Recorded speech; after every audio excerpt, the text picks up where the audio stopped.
Oh, boys. Hey, It's happening. I've been Brand so new excited for series. this. Brand new series. Let's go. This is awesome. I'm excited. This Have was a you? lot. This was hard to narrow it down. I've realized that. Like when we were planning this out, it's a lot harder to pick out some of like our favorite choices when it comes to each year. So my wife asked. I was telling her the idea for this show, and She gave me a movie, and I was like, "Oh fuck!" I was like, "That's not." I was like, "I gotta check that." And I was about to message you guys, and then I realized it was the same year as another movie that I'll tell you Oh when yeah. we get there. And I was like, I can't replace it. Oh, Yeah. I was like, I can't. It was 1974. I was like, I can't replace that. oh yeah. Well, okay. Yeah.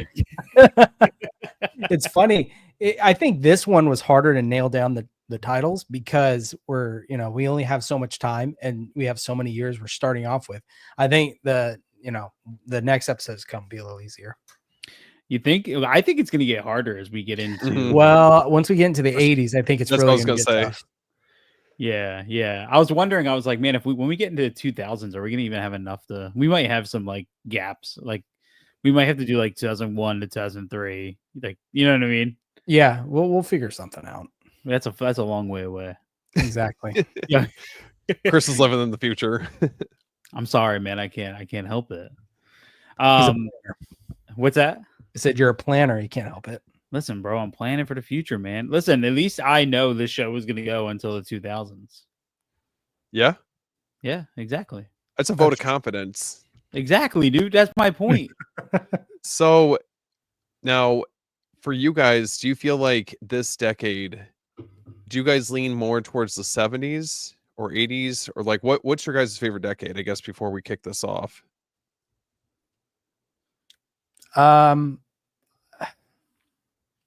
It's a good question. I don't know. 70s and 80s both I think are really, really great. I think Late 70s into the 80s, I think. Mm-hmm. it's interesting, man, because I think technically, according to a book I was reading, the 70s is the peak slasher Mm-hmm. era, is what they consider it. I think the 70s are my favorite just because it feels a lot more reckless. Like everything is changing now. You're getting into an era where it's almost like everything's off the table. You can do whatever you want. You have nudity, you have violence, you have carnage. Mhm. It's getting weird. You have a ton of influence coming from all over the world. And I think clearly the 80s would be nothing without the 70s. The 70s sure. shaped a lot of Oh, what yeah. came in the 80s. But could you say though, and let me know if you guys agree, the 70s, but there was a ton of genuinely great movies. The 80s, there was a lot of not great movies that we like because of just how not great they are. Could you I say think the quality is maybe better from the 70s? Like compare like it just I mean, think about like some of the defining films that came out during that time. And I'm not taking anything away from the 80s because obviously there's a lot of movies that we enjoy from that time frame, but Mhm. um I mean, I think it'll make a little bit more sense once we actually dive into the films that we're covering. But I think that those ones are so pivotal because I think if you didn't have those, then you wouldn't have everything that comes later on down the line, like closer in the 80s. It's funny because lower budget movies from the 70s look higher budget than the low budget movies from the 80s, Mm-hmm. which is a weird thing. Like look at Texas Chainsaw Massacre, like almost no budget, and that looks better than some of the low budget films from the 80s. Yeah. yeah. I don't know. Do you think films were more accessible to make in the 80s and that's kind of where that comes from? For sure, I think. You know. I think there was a lot more players in the game. There's a lot more people, a lot more studios investing. Um, I don't know. It's kind of funny because I think the 80s are when horror really became profitable and people saw that there was money in it. So they More really started. franchises. Yeah. Yeah. With these, I feel like during this decade, like for the 70s at least, I mean, obviously later on down the line, you would get franchises from some of these properties, but I felt like just at like standalone, these films work very well on their own as is, and they're just very defining, for that specific decade. Well, what's interesting is like Texas Chainsaw Massacre, Halloween didn't become franchises until their sequels in the 80s. Hmm. You know what I mean? They became a franchise once the sequel took off. Then they kind of became like Texas Chainsaw Massacre less so than Halloween. But Halloween 2 was what really, I think, pushed forward the franchise. Even though the next movie you got didn't have Michael Myers, which I say is for the better. But well, also with Halloween 2, you've got the success, maybe not as a cult following, but a success following 1. You have Jamie Lee Curtis, who left and kind of made a name for herself, and then agreed to come back to film that just because it continued directly from the first one. So I think that definitely helped it out a lot. And you could say that Halloween 2 succeeded because it was following in the footsteps of Friday the 13th. You know what I mean? Like Friday, Halloween. Would you say? I mean, I feel like that the gore, that aspect of it, I feel like that was kind of following the trend of movies that were coming out before they filmed Halloween 2. Because I mean, we talked about this not too long ago in the original Halloween. I mean, there's almost little to no gore. It's almost kind of like you're kind of filling in the gaps for what's actually going on. But yeah, it's kind of interesting how they all kind of flow, with when they were released. Well, I think everything changes after Friday the 13th. Now you're living in a post Friday the 13th world. You have to step up and get on that level. And I actually think that's a detriment for Halloween 2. I think I don't like that. Yeah, it's just one of those things about Halloween 2 I'm not a big fan of, that it became more slasher, which is weird to say. Yeah. Halloween 2 definitely you could see the influences with Friday the 13th. And he became more of that almost an inhuman type character. I mean, in a way he was in the first one, and the second one, now you've got him being able to pick up a nurse with a scalpel. Stuff like that, being able to survive an exploding, Jordan, you can't do that. Listen, yeah, it's quite a feat. I'm no Chris. Hey. Wrong man over there. Well, no, I think it's like most apparent in I call it the hot tub scene, the recovery tub scene with the nudity. Like, obviously, I know there was that one bit of nudity in the beginning of Halloween. There's a little bit of nudity in it, but I think Friday 13th definitely pushed them to do more of it and make it a lot more obvious, and then made it a body count movie from there. From what I was reading in that book, that I don't remember the director's name off the top of my head, who actually came in and directed for Halloween 2. But he really wasn't a fan of doing all the crazy gore. Didn't Carpenter? And Carpenter came in and kind of added the scenes with all the gore in it. Yeah, Carpenter stepped in and kind of like reshot a lot of that stuff. Which do you think he saw the writing on the wall with the success of Friday the 13th, and that's why he's like, hey, this needs to have that? Yeah, I know there was some sort of reason why. I don't know if a producer paid him to do it. There was some sort of influence that got him to come in and do that. Maybe it was because he thought, hey, it's not going to be able to keep up. Maybe. But I don't know. I think it's interesting. I think the 70s, it's really hard to kind of say if the 70s are better than. I prefer most movies from the 70s over the 80s. It's hard to say if it's better because it's still laying those foundations. Like some of the movies we're going to talk about are some of the most influential of the whole genre. Yeah. For better or worse. Yeah. And I think like this is a good segue into if someone wants to introduce our first pick for. Well, wait, before we get into that, let's talk about what the show is meant to be, right? Like what we're trying to do. And essentially, to me, I think this is a perfect, like if you're learning about horror and you're getting into horror, wow, I had like an accent that popped up in there. I don't know what happened. If you're getting into horror, these are the movies year by year that really were most impactful to us, and I think to the genre. You know what I mean? In one way or another.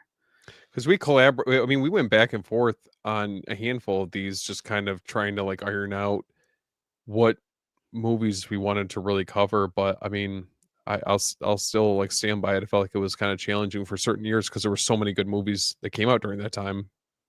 Yeah.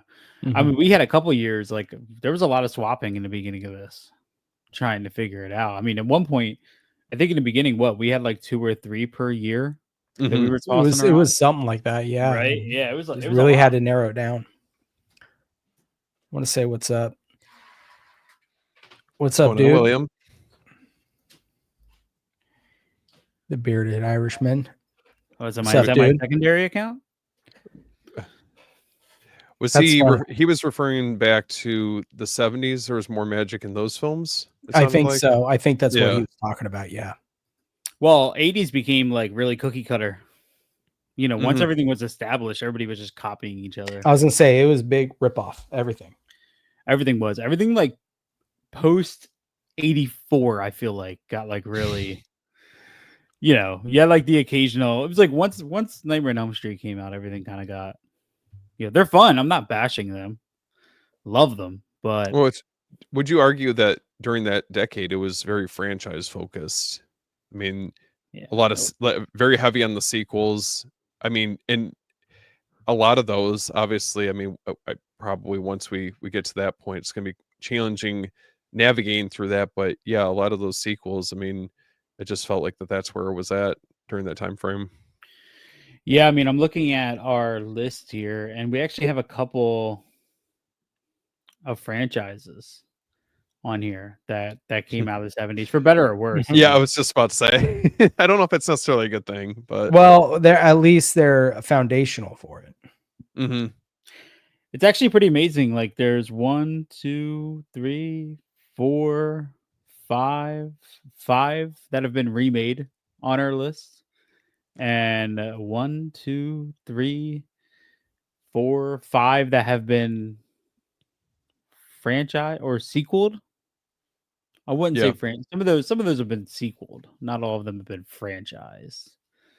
But yeah, I mean, who wants to kick it off with 1970? You guys ready to dive right in?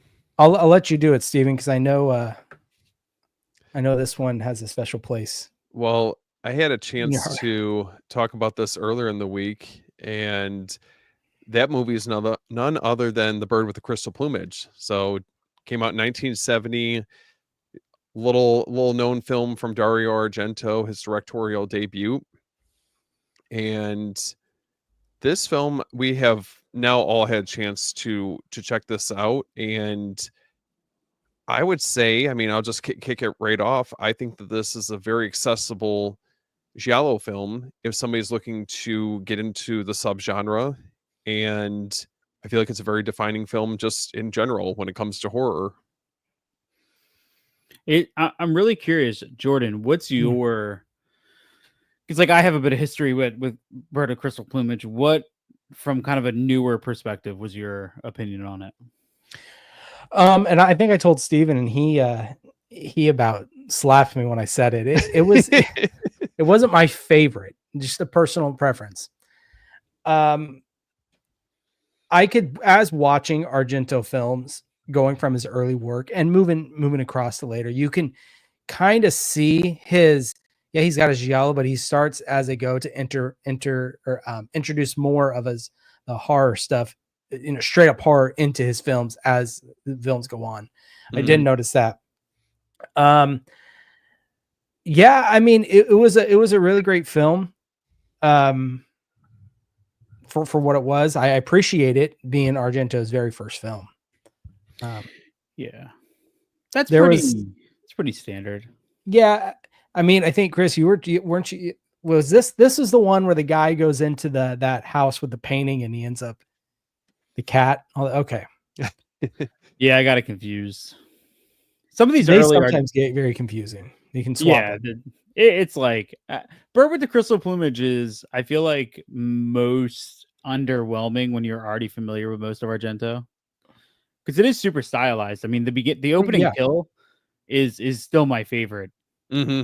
Through the windows, like it's shot so beautifully, and you get that incredible production design. It's much less a you don't really get the over the top violence that soon comes from Argento. But I Mhm. think this belongs on the list because this was like a shockwave to the giallo genre, to the Yeah. point where like purists of the genre, your Bavas, your Lenzis, did not like this.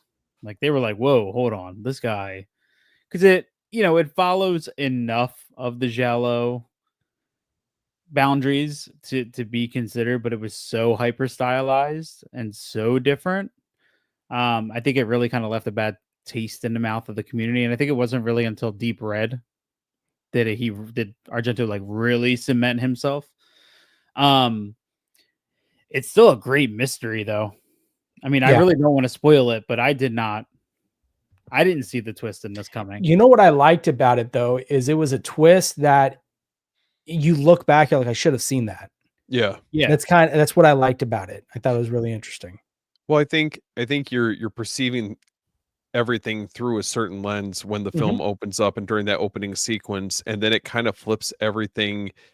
Like how it actually unfolds is vastly different compared to what we find out at the ending and the twist to it. But I think what always has me coming back to this movie, I agree with you, Jordan. Like the first time around when I saw this, Yeah. I felt like coming off of Deep Red and Tenebrae, those films are just so like I would say S tier Dario Argento films. Yeah. So to like have a chance to view this film, I felt like it was almost like, to me it just seemed like, okay, I've hit these highs and now I'm seeing something that just doesn't quite reach that.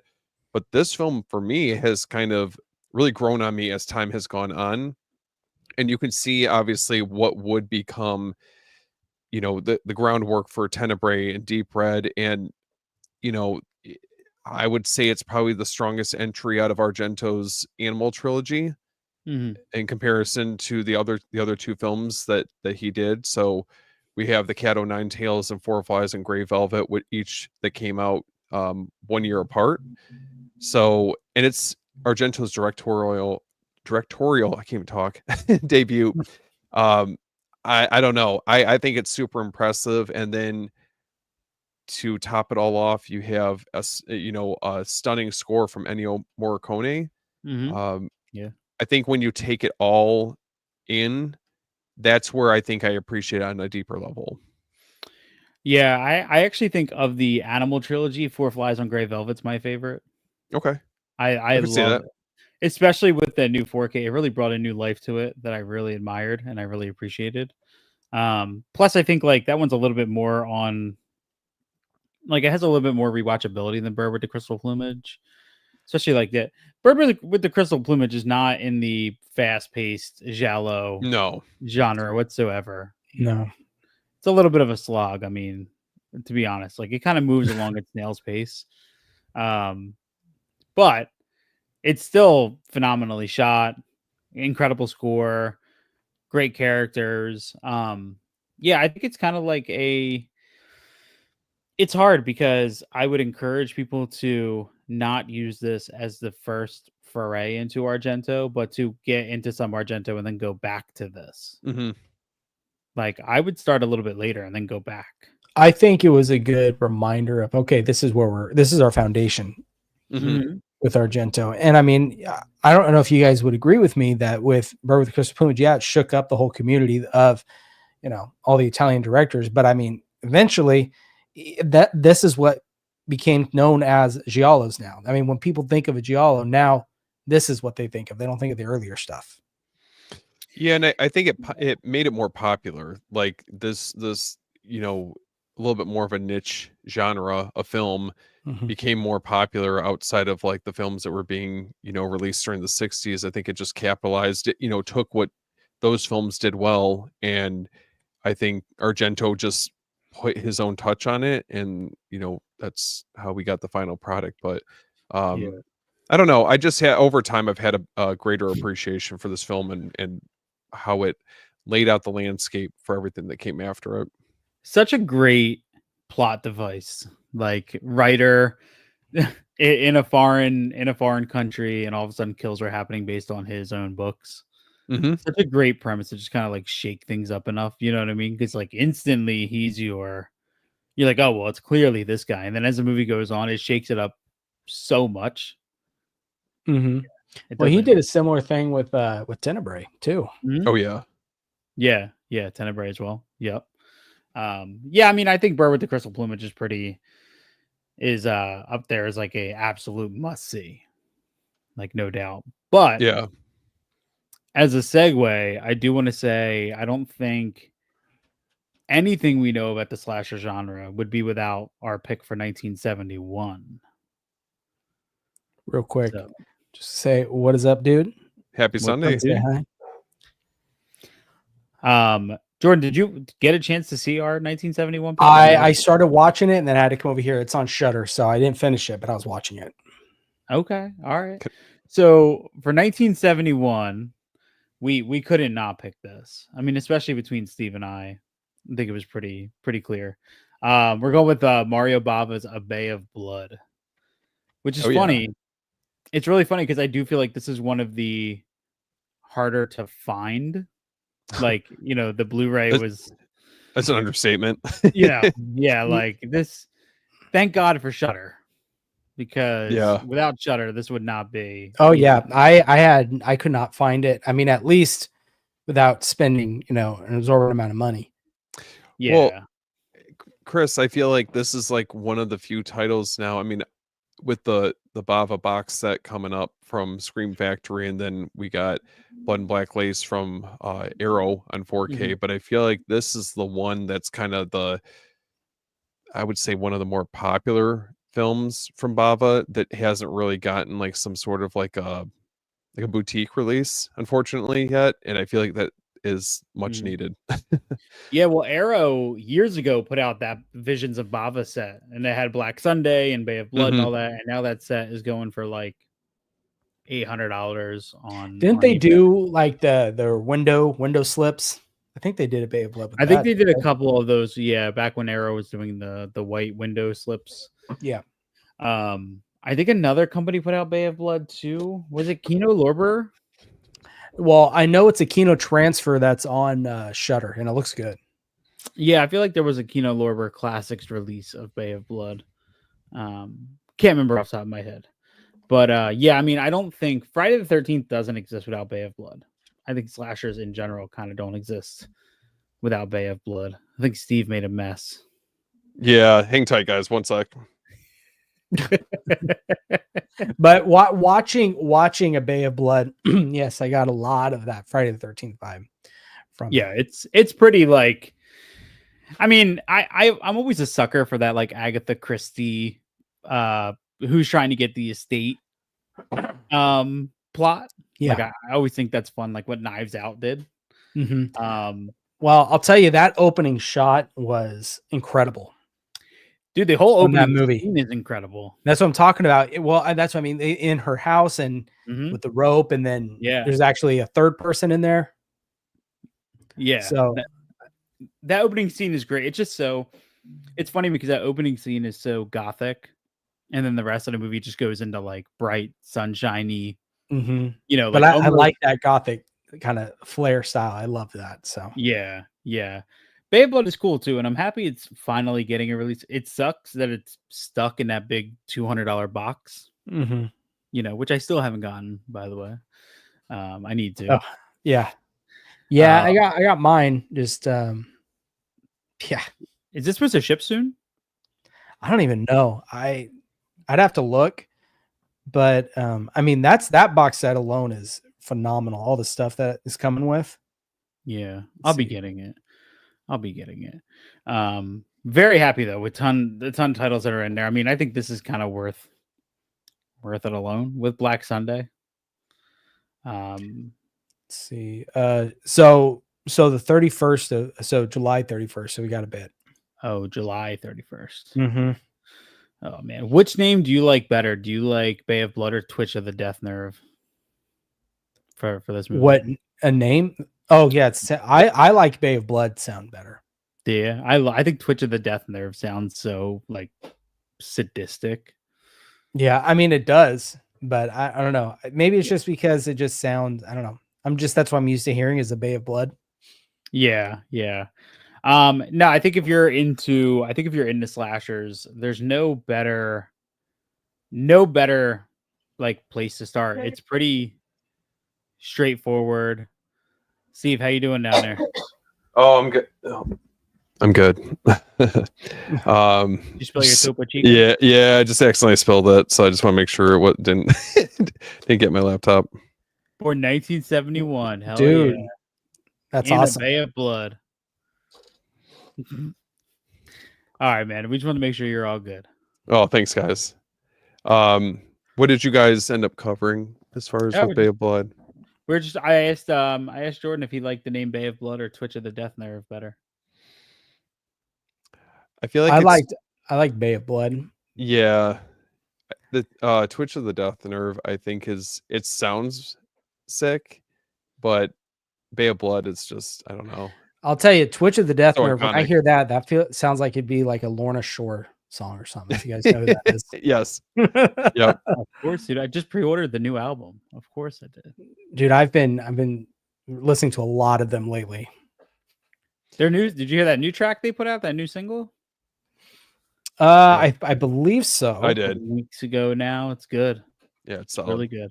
No, yeah, we were just talking about Bay of Blood, just kind of the gothic opening versus the rest of kind of like the sunshine slasher mayhem that follows. It's pretty incredible though, watching Friday the 13th and knowing that 9 years before that, Bay of Blood did the exact same thing. See, exactly. There you go. Yeah, did the exact same thing. I mean, there feels like there's a lot of overlap with the influence that comes from that film, especially with part 2. I was just going to say, we were on a Friday the 13th live stream. You had brought that up. Yep. And it just, again, I'm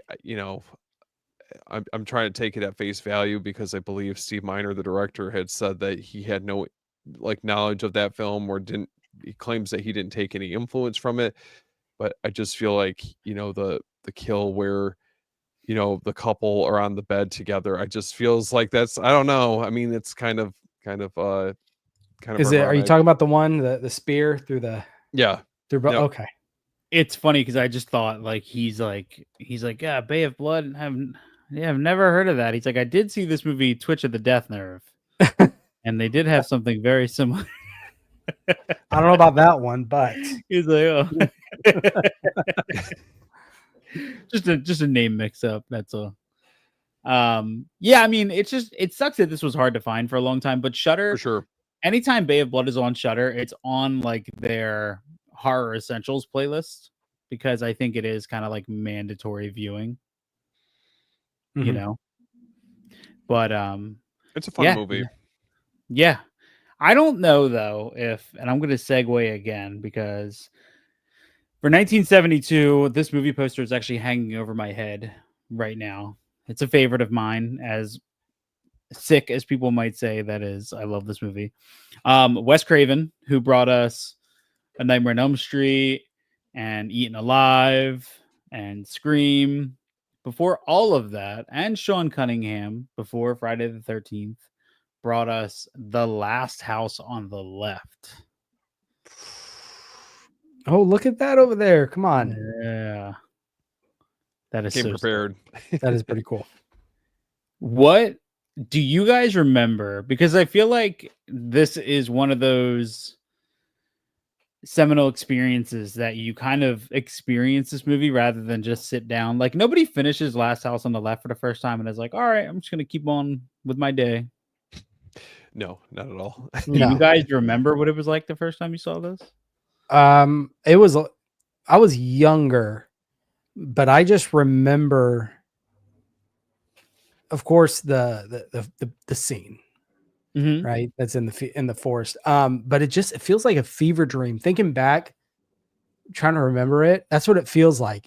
And it's, even after watching it, it finishes it. That when you finish it, that's what it feels like to me. It's a fever dream. Like, what did I just watch?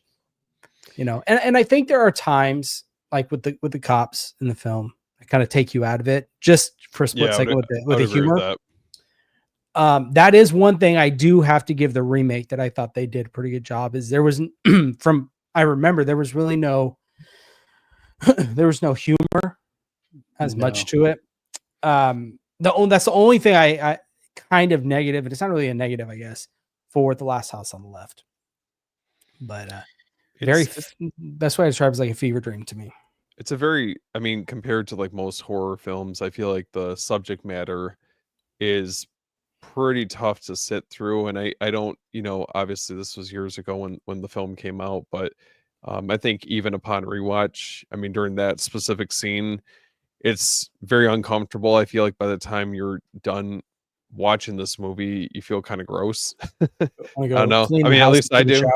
Yeah, exactly. So it's but I think that there's a lot of influence that came from this film, and I can appreciate, for everything that this film had to offer. Yeah, I think the constant conversation is always this versus I Spit on Your Grave. Mm-hmm. Which is another movie that I like, or that I admire. And the difference is, I think The Last House on the Left really benefits from the way it's shot, like that much more like documentary style, like Texas Chainsaw Massacre. Excuse me. Also, too, there is not as mean and intention with Last House on the Left as most of these movies. Like Last House on the Left does this great thing where you have the scene, right, which I think only gets worse when they decide to carve into her chest. You know what I mean? Like they take it one step further. Mm-hmm. But when they're done, there's this moment where they all stand up and they're kind of like looking at each other, and even they are disgusted by what they just did. Like you can kind of see them like looking at each other. Nobody's like cheering on. No, not at all. It's not continuing. Right. It's this moment where like they are as grossed out as we are, as shocked as we are. I was just about to say that. Yeah, it's almost like their reaction to it is matching ours, and it doesn't humanize them or anything, but it kind of does this unique thing that no movie in this subgenre has ever really done before, where it kind of shows them in real time experiencing their own regret. And then the ending of the movie, the last act, is it's such a good payoff because she shows up at the parent. It's such a good structure. Like they show up because they need a place to stay. It's her home. And then she shows up and she's like, hey, I was attacked. And then these are the guys. And then the parents are like, all right, we're going to get revenge. And then you have the dad chasing them around with a chainsaw in the living room. Which is great.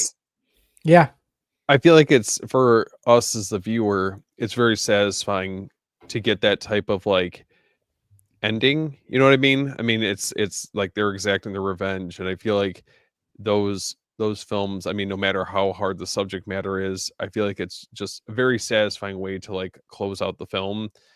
And I mean, I would hope that given if any of us were in that situation, then, that, I mean, maybe not to this extent, but you would take matters into your own hands, to get the resolution.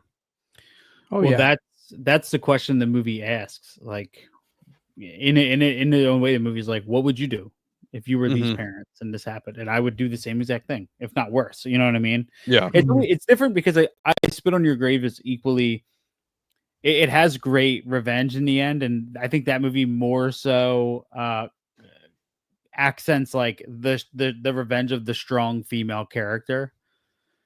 So it feels different because she's exacting her own revenge. Yeah. But then when you have the parents getting revenge, I think most people at the time walking into the theater in the 70s to see this are parents. They have kids at home. Yeah. So they can put themselves in that position. I just think that movie's incredible. I think the marketing is great. The to avoid feigning, keep repeating, it's only a movie. It's only a movie. I think that's one of the most iconic of all time. I think people would recognize that without even knowing what it's from. That's true. The marketing is great. It's incredible that it came from somebody like Wes Craven. You also have to understand too, in the 70s when this came out, you're living in a end of kind of like tail end of Vietnam era. The world was different. And this movie comments on a world that we no longer understand, or that we don't live in, because this movie it's not political. It's a political response. It's a political in its response to kind of what was happening in the world. So yeah, I love this one. I mean, I think you have to kind of tough your way through, but I think in the end, I don't know if your understanding of the rest of 70s cinema going into the 80s is kind of complete without this title. Well, and Wes Craven was so effective at that because you Mhm. see like those subtle undertones to a lot of his films. I mean, the other one that jumps out to me is The Hills Have Eyes, you know, with just kind of like a lot of the I guess like the world events that were going on at the time, and I feel like this film's no different in a lot of Mhm. ways. Well, what was Wes Craven's didn't he go to school for, wasn't he like, he did something outside of filmmaking. He had another like study.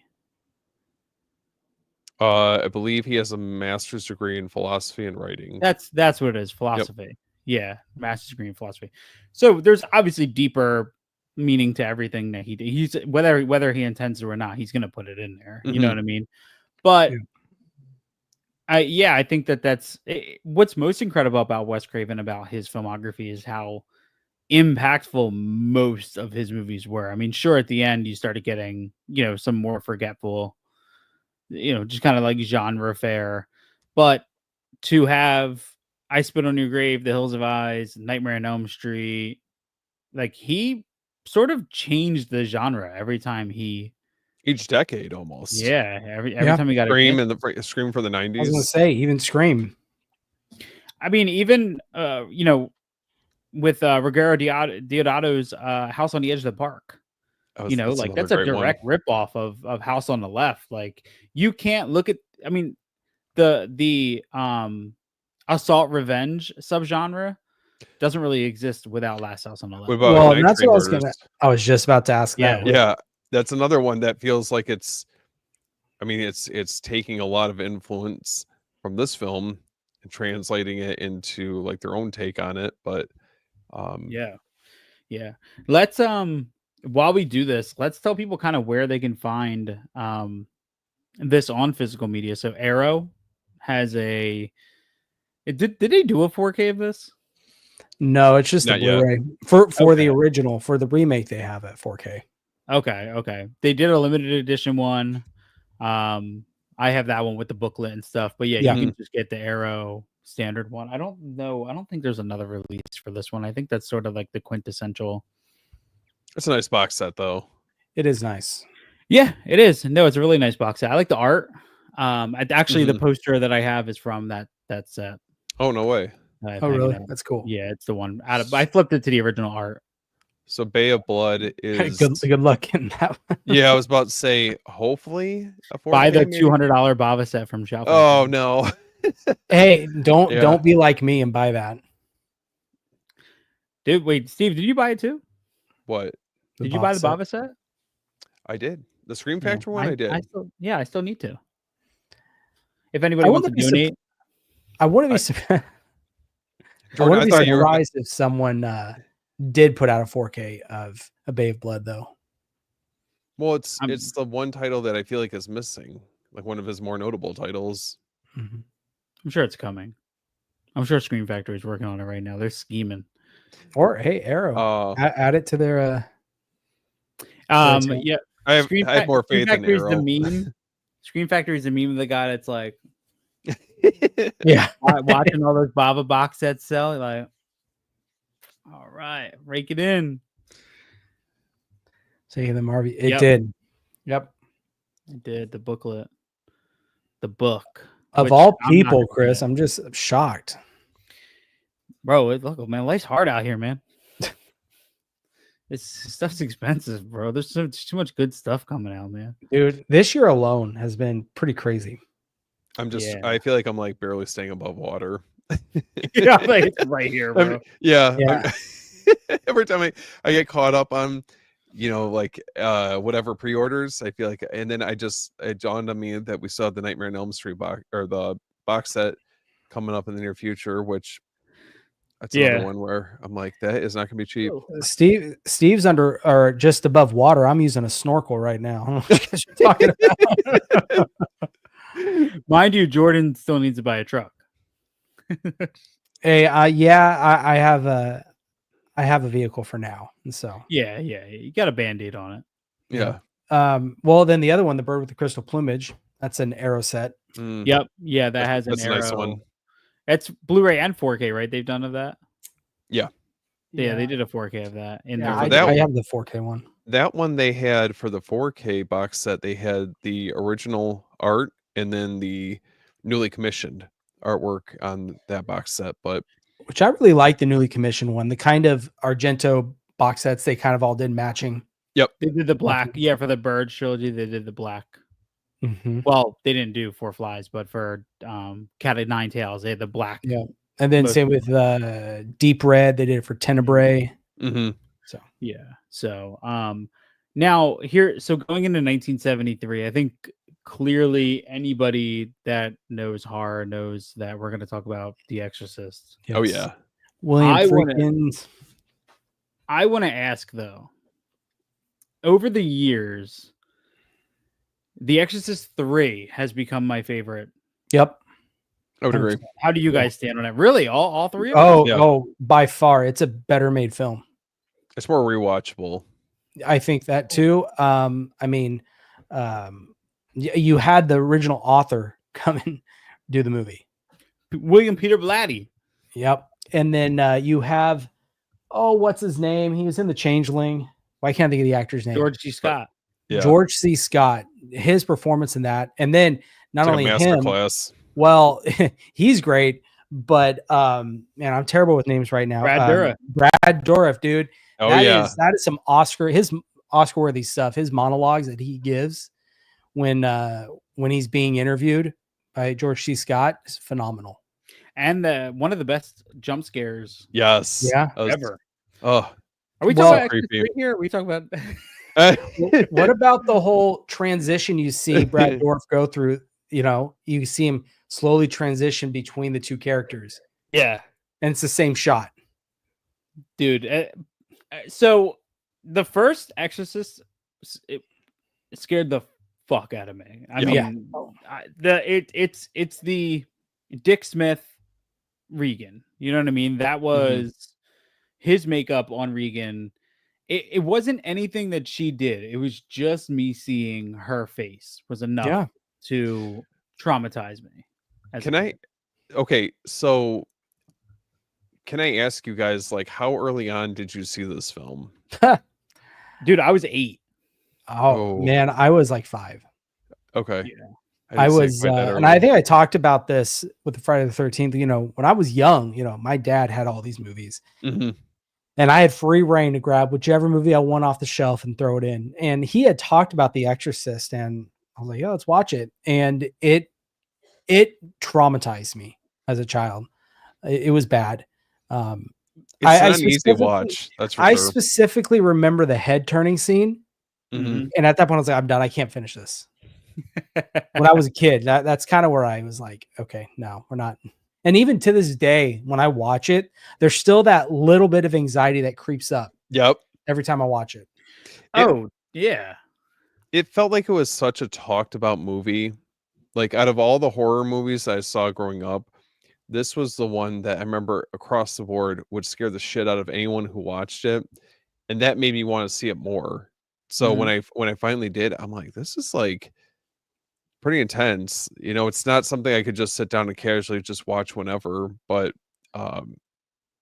Yeah. I think Well- anytime you talk about this subject matter, I don't know, it's Well, very unsettling. That image of Linda Blair as Reagan with the makeup on and everything. I mean, it's so iconic. You've got Yeah. like, I remember in high school and stuff where you have those videos you would watch on YouTube, and that would be the jump scare. That face would pop up. Yeah. Yeah. Or It's- even the cover art. dude. Oh, dude, yeah. You know? It's really funny because I remember when the 4K came out, I had bought the UK, the Steelbook exclusive, and I threw it on, and it was the first time in a long time that I was watching it, like understanding the movie, and I was no longer afraid of it. And that, like I said, that was only a couple years ago. Um, and the movie is like perfectly shot. Like that movie is beautiful, dude. And Mhm. it even down to like I think the movie starts getting really crazy when she starts going through the tests. Even when you hear about like Yeah. the one tech was a killer, was like a murderer. Do you guys ever hear that? The one tech during the I think it was the Spinal Tap scene was like a real life killer that went on the run. Yeah, I'd heard something about that. Yeah. Yeah, the movie's beautiful, dude. I mean, that shot of Father Marin and the light outside the house, clearly on the title of everything. The only thing that's funny about that movie is if you go to Washington, DC, they have the stairs, Mhm. and the window from their house to the stairs is so far. Yeah. That's impossible Really? that he jumped out of it and made it Oh, come on now. to the stairs. It's movie Um, magic. No, dude, this movie's absolutely terrifying. There little moments I'll never forget, man. When she comes downstairs and pees all over the floor, Yep. terrifying. The bed shaking is such a simple piece of it, but always scared the hell out of me. And then just this slow, like the voice, I forget her name that did the demon or did the Pazuzu voice technically. Yeah. But that voice was terrifying, dude. And even like Was the it little things, like when he says oh my god, what's he say? Your mother, or what's he say to Karis? Your mother's in here with me, or like your mother's not available. Oh, Would you like to leave a message? Yeah. yeah. You know, like Yeah. little. I always thought the whole scene with her floating and then she kind of sits up with her arms. I mean, there's that scene, the iconic scene where she's on her knees and you've seen it. It's like you see the silhouette of Yeah, her. the Pazuzu Mhm. behind her. Yeah, Yes. the statue behind her. Yeah. Yeah, yeah, dude. That movie's incredible. My wife and I's favorite part we always laugh at is when Marin shows up to the house and he walks in and there's the shot up from on the second floor and you hear Regan yell like Marin, and you just see him like look up like. Well, the spider walk scene. Well, that, yeah, I mean, if you've seen the director's cut, Yeah, 'cause that's that only in wasn't the that was added afterwards, right? yeah, that was the the director's version cut. you've never seen before. That one. Man. And it's funny too because I was listening to a podcast with Tom Savini, and he talks about how Max von Sydow, who played Father Marin, Mhm. like didn't get a lot of jobs after The Exorcist because they aged him with makeup. And Oh, okay. studios and stuff assumed he was older than what he was. So he was being told he was too old to get these movies he was interested in. They're like, no, you're too old. He's like, I'm not that old. Like they put makeup on me because the makeup, it looks so real. Yeah.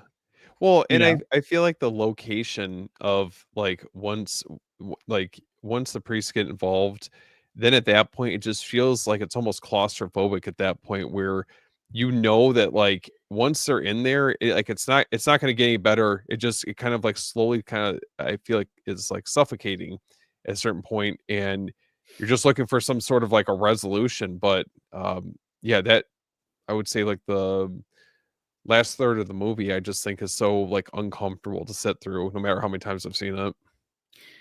Yeah. I mean, it's like the head turn, you have the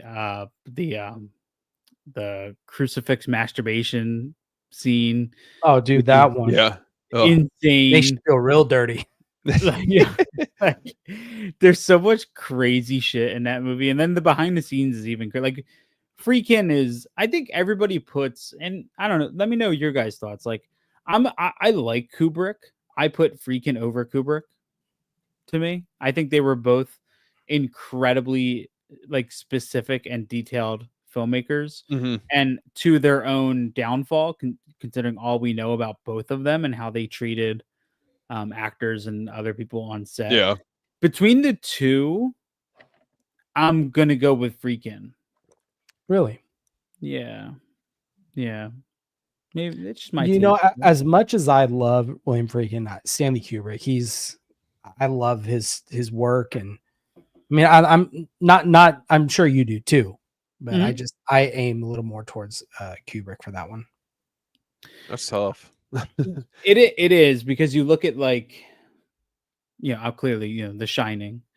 I think Eyes Wide Shut. Friedkin's movies have more rewatchability because they're not all 3 hours long. I think, which is a good you know That's true. Kubrick was into the excess, and then I just remember reading that Kubrick, the or my wife told me, the stairs scene with Shelley Duvall, 52 takes. Oh, he was like insane with like the perfection of each scene and making sure that it was exactly what he wanted. Well, I do know that he Very told excessive. the cast and crew to treat Shelley Duvall terribly Mm-hmm. to Mhm. give her that sense of just uncomfortability to show on screen. Yeah, man. Yeah, I don't know Can't really get away like, with that stuff now. No, not at all. I don't really know, what more to add to an Exorcist conversation. I mean, it's a perfect, in my opinion, it's a near perfect movie. I think Exorcist 3 definitely ups it, mainly for The Shining. Yeah, I mean, Yeah, I could see that. Mhm. yeah. Freakin', I think a lot of Freakin's catalog is not in the cultural zeitgeist like Kubrick is. Like, you look at, like, Sorcerer, you look at Jade, a lot of these are still being discovered thanks to physical media releases. I love To Live and Die in LA. That's like one Yeah, of my To Live favorites and from Die in him. Or LA, Cruising's Bug, getting. which Yep. came out from Kino Lorber. There was a lot of movies of his that are still being discovered. Like, dude, like, I've never seen Jade. I'm very excited to check that out. Yeah, I'm right there with you. Yeah, very excited to check that out. You guys, do you guys also own the UK Steelbook limited edition one? No, For I The just got Exorcist. I got Yeah. the standard one with the slip. Yeah, the Okay. purple blue looking one. I'm not saying that I love the slip cover art, but it was I know the one that Chris got that moved pretty quickly. Are you talking about? Hold on, let me grab it. Yeah, I have it right here. I mean, I don't love the outer box art on this. This one right here. Yep. Yeah, that looks nice. I'm not a big fan of this, but It's all Jordan, about- please show. Easy, one. man. Easy. Doesn't want to come out. It's like, Oh my gosh, dude. And This one right there there. you go. See, that's what it's Oh. all. Yeah. it's so But nice. we weren't cool enough to get the Bible edition. Dude, I wanted that, man. Yeah, and looking back, trying to get it now, Forget about it. dude, it's like $500. Worth it. Dude, we have Steve, you and I have a special attachment to our pick for 1974. Oh, 100%. A very special one, and we're actually kind of like neck deep into research of this one right now. Let me tell you guys the movie that Erica brought up that I was like, we can't replace. She brought up Bob Clark's Black Christmas. That's Oh, hard. that's a good one too. Such a crazy thing that the same guy does a Christmas Story. And then what was the other Christmas movie he did? Well, no, he did Black Christmas and A Christmas Story. Yeah, but I thought he did something. He did one other thing, I thought. He did didn't Death look- Dream, didn't he? He did do Death Dream. Yeah, that's a super underrated movie. What was in that 88 films Bob Clark collection? Oh, there's one. I know what you're talking about. There's one more film, and I can't for the life of me remember what it is. Porky's. He did Porky's. Oh, It wasn't go. in that That's box right. set, but yeah, he did. No, well, that's what I was saying. I think he did 3 films. Yeah. Um, Big ones. what a collection that would be. Like, give me a 3-movie collection of Black Christmas, A Christmas Story, and Porky's. The 3 iconic movies too.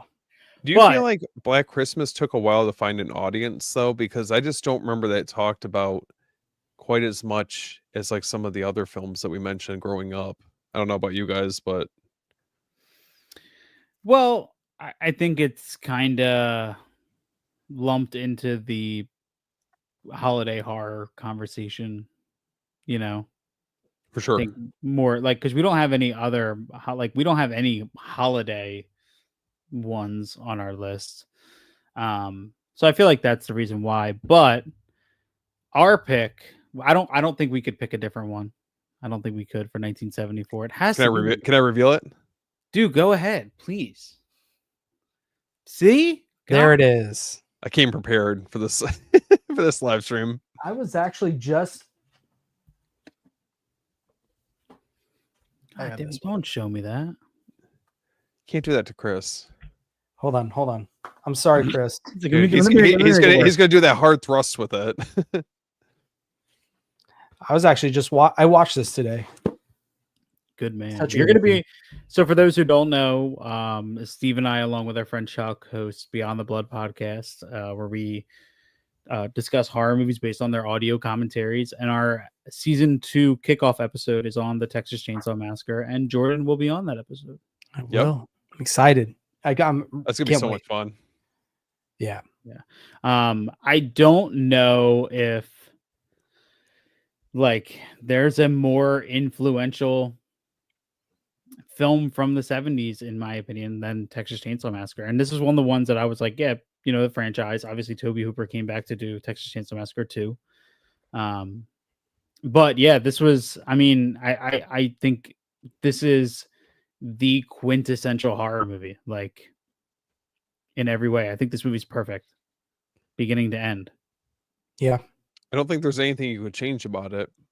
No, And the influence that so many other films had after this film was released, or that I would say took influence from this film, is insane. Like there's Yeah. I don't know. I just think that this is just such like an important movie for like not only just horror, but just like the film genre in general. yeah, it's pretty much like it just did something. And it's funny because when you go back and you watch the movie, there's barely any blood. There's a lot No. of violence, but there's not. Mhm.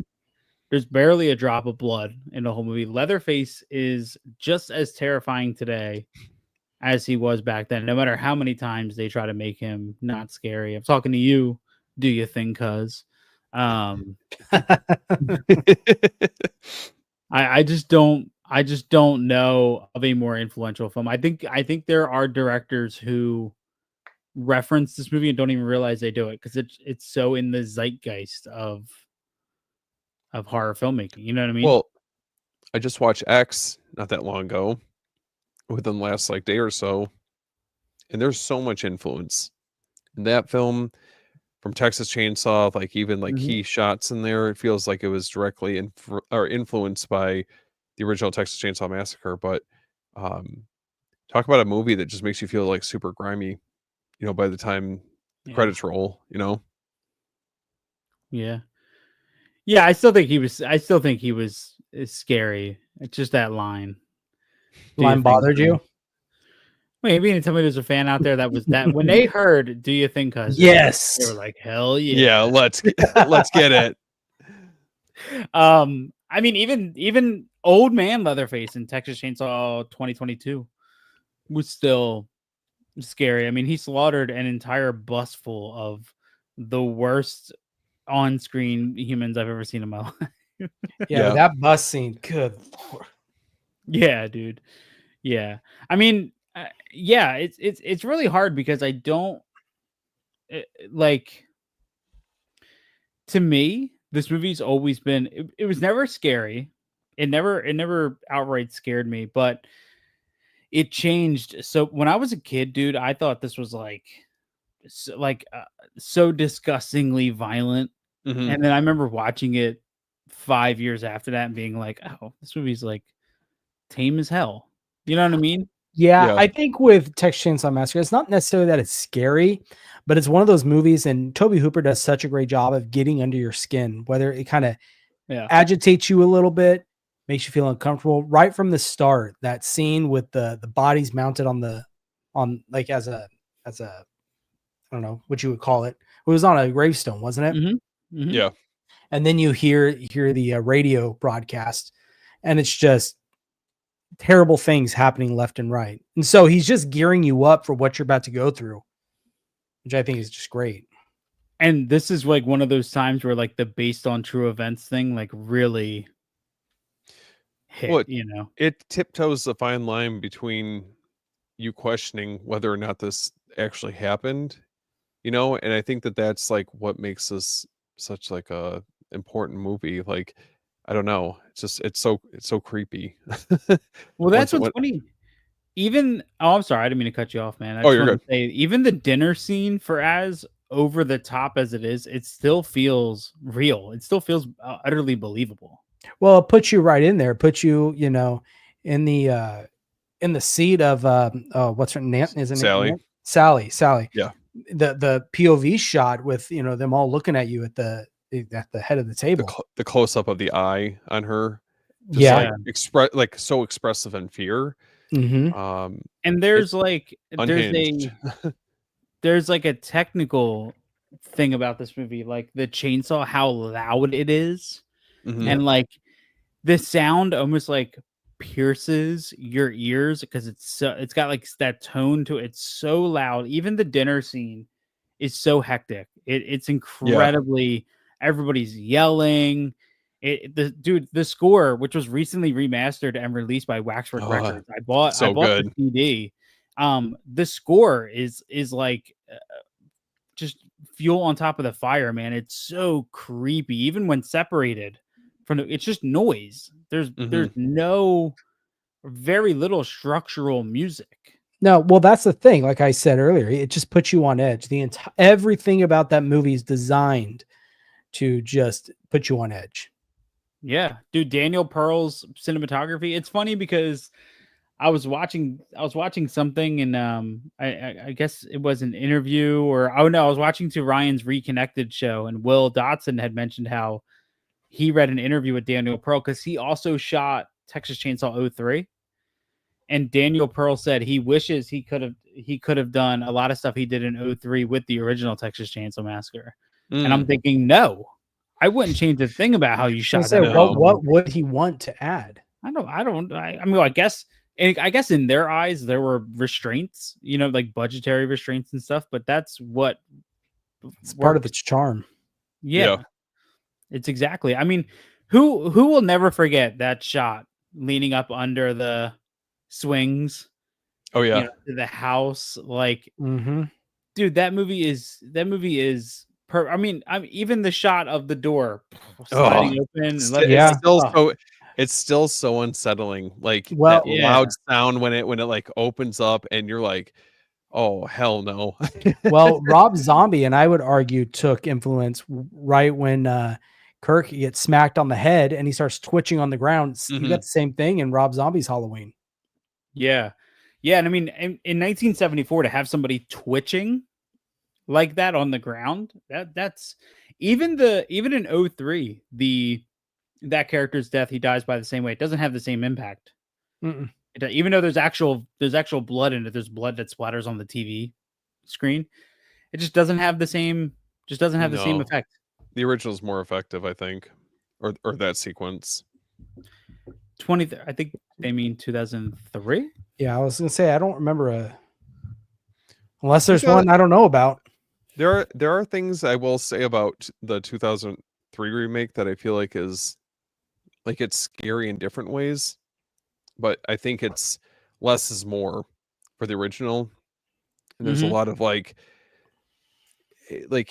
paying attention to detail, like when you go back and rewatch like how effective Toby Hooper was in filming like key sequences throughout the film.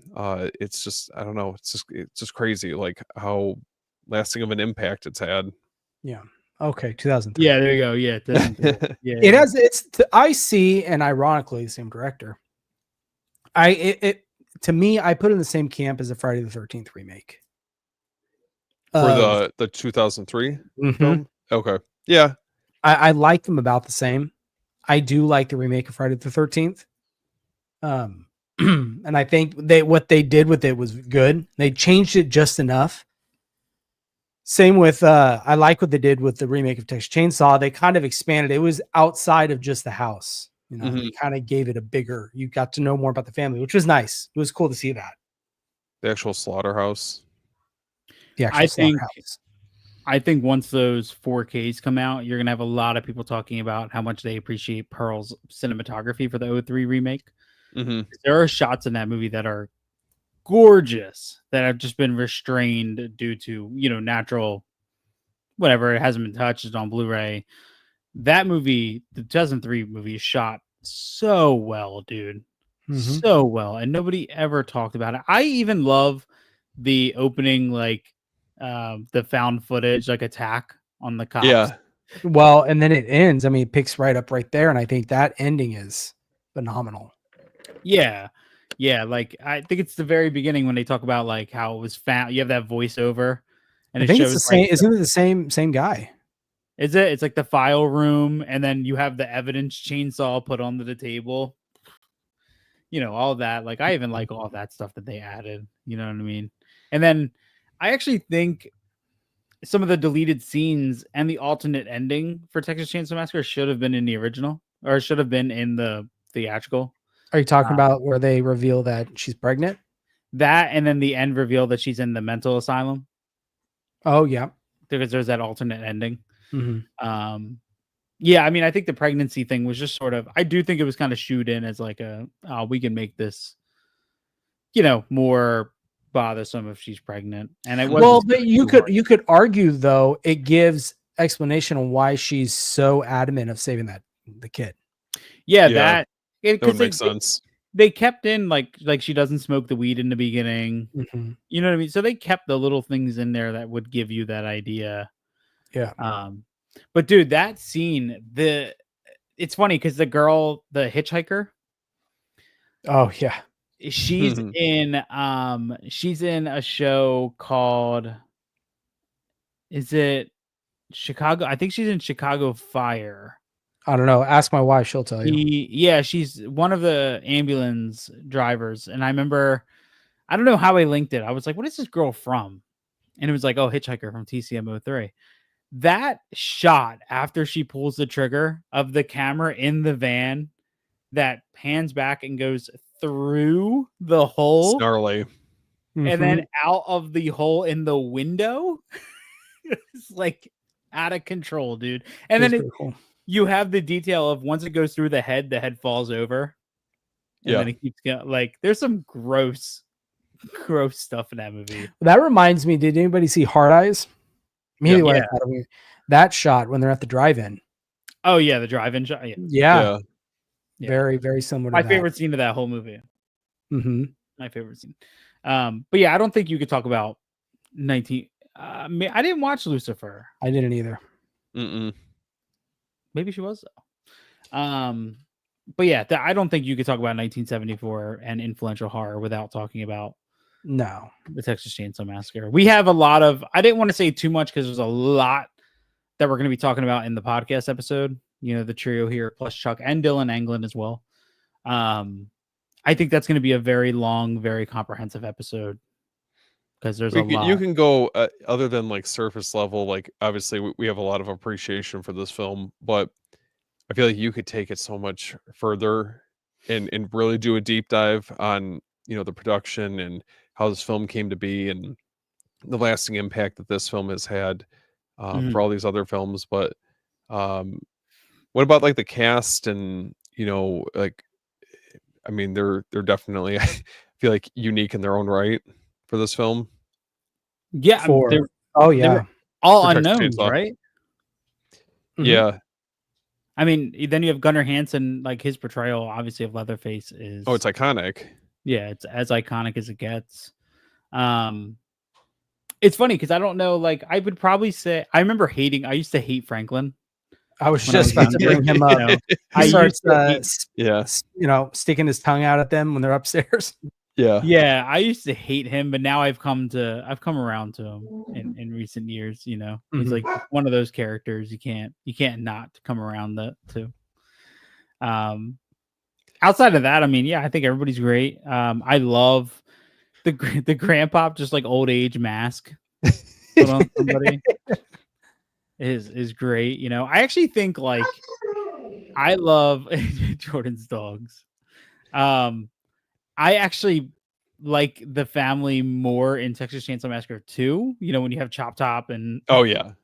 I think the family like really comes into its own in It this. What- it takes the family dynamic and like amplifies it. I feel like obviously with Bill Mosley's character and What they mean- do with the grandpa, I think is one of the best scenes when they give him the hammer. Come on, grandpa. Yeah, and it's like could he even Yeah. generate an I asked this to my wife not long ago. I was like, could he even generate enough force to like knock you out? Like let alone make you bleed with that hammer? No, I just feel like it'd be like severe bruising. Yeah, you're just like Ow. Like, damn man, what the fuck? What about the funny. hitchhiker? Hitchhiker, I think, is his whole sequence with like him cutting himself. I mean, it's just you're already setting the stage for like whatever's going to come after that point. Well, it takes a picture and wants him to give him $2 for it or something. it's It's like going to Cancun. it's funny because for as much as we just talked about the hitchhiker scene in a remake, it bothers me more in the original because it's a blade. You know what I mean? That he like I always hate when people cut themselves or like you see the cuts, and so that scene always bothered me so much. Plus, he's so psychotic. Mhm. Very like- unpredictable. And that's Yeah, like Yeah. at any moment he just feels like he's gonna like kill you and kill everybody in the van. You just don't know. Mhm. Yeah, Texas Chainsaw Massacre is perfect, dude. I love that movie. I have a Texas Chainsaw Massacre blanket. I think we have a pillow. I think we got so much Texas Chainsaw Massacre stuff, dude. Do you How guys do you- consider it Toby Hooper's best film? I mean, I think so. I realized too. I said earlier that Wes Craven directed Eaten Alive, and it wasn't. It was Toby Hooper. I was getting it mixed Mhm. up. Yeah, I would say. I mean, I feel like Toby Hooper was such a. I don't know. I feel like he, especially when it came to like Poltergeist and the whole thing of like Steven Spielberg secretly directed that whole movie. I just feel like he always got kind of like the shaft from this point Yeah. on. You know what I mean? But yeah, I love Texas Chainsaw Massacre, man. Poltergeist would be a very close second.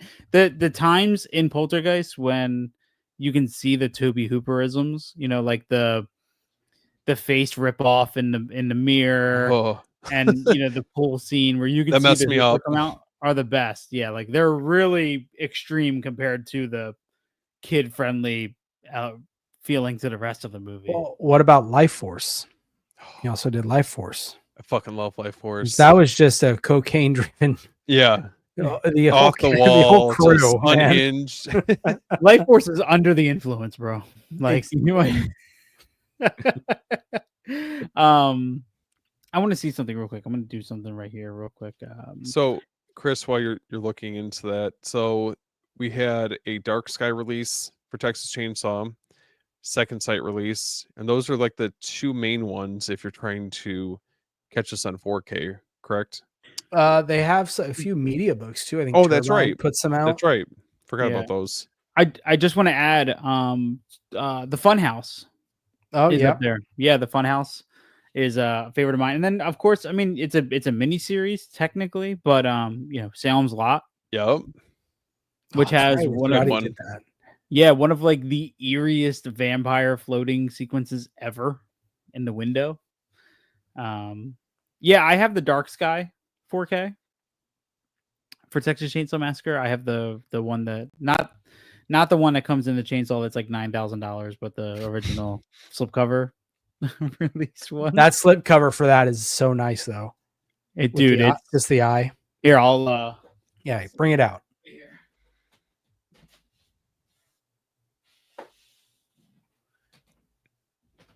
This will soon be tattooed on me. We're going to be doing it live on the air, right? Yeah. Yeah.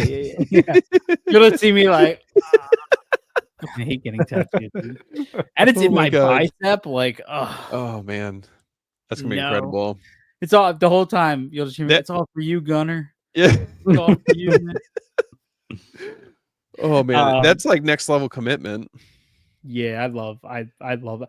It's also like Texas Chainsaw Massacre has such a cool iconography. Like all the art is cool, the images are cool. It's got such a thing. Like anytime I see anything Texas, it's very rare I see something Texas Chainsaw Massacre that I don't want.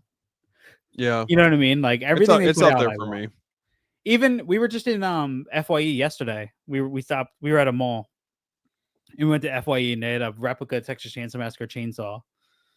Oh no way! I'm like, I didn't buy it, but deep inside, I was like, I fucking want that. No, the one I want, I think it's from the 2003 remake, and it's the DVD that so folds out into the chainsaw.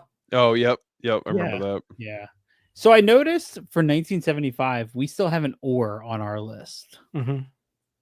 Are we gonna dispute this right here on the air? Well, we can either keep both and remove one from 77, or keep both from 77 and remove one from this year. I would keep both for this year. I feel like, I don't know about you guys, but I feel like both of the titles are stronger. I think there's one for 77. I would be very confident removing, as much as I like it. I think I know what you're talking about. So okay, so we'll go with. Do you guys want to share the two for 75 that we? Yeah. Do you have any of them with you right now, Steven? I do, actually. But which All right. one's gonna pull which one? Oh, that's tough. Okay. Oh, I have this right here. It was super easy for me to grab. 1975's Steven Spielberg, Jaws. Jaws. Dang, you already grabbed that one. Hold on. Wait, hold on. Jaws. Oh, Yeah. wait. I have this one. Oh, which one do I have? I have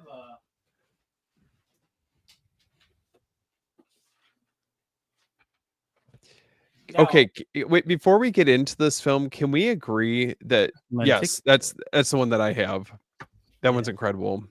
Can we put out there that I feel like Jaws, Chris, you were talking about how like there's certain movies that you feel like you have to get like all the merchandise and the limited edition releases.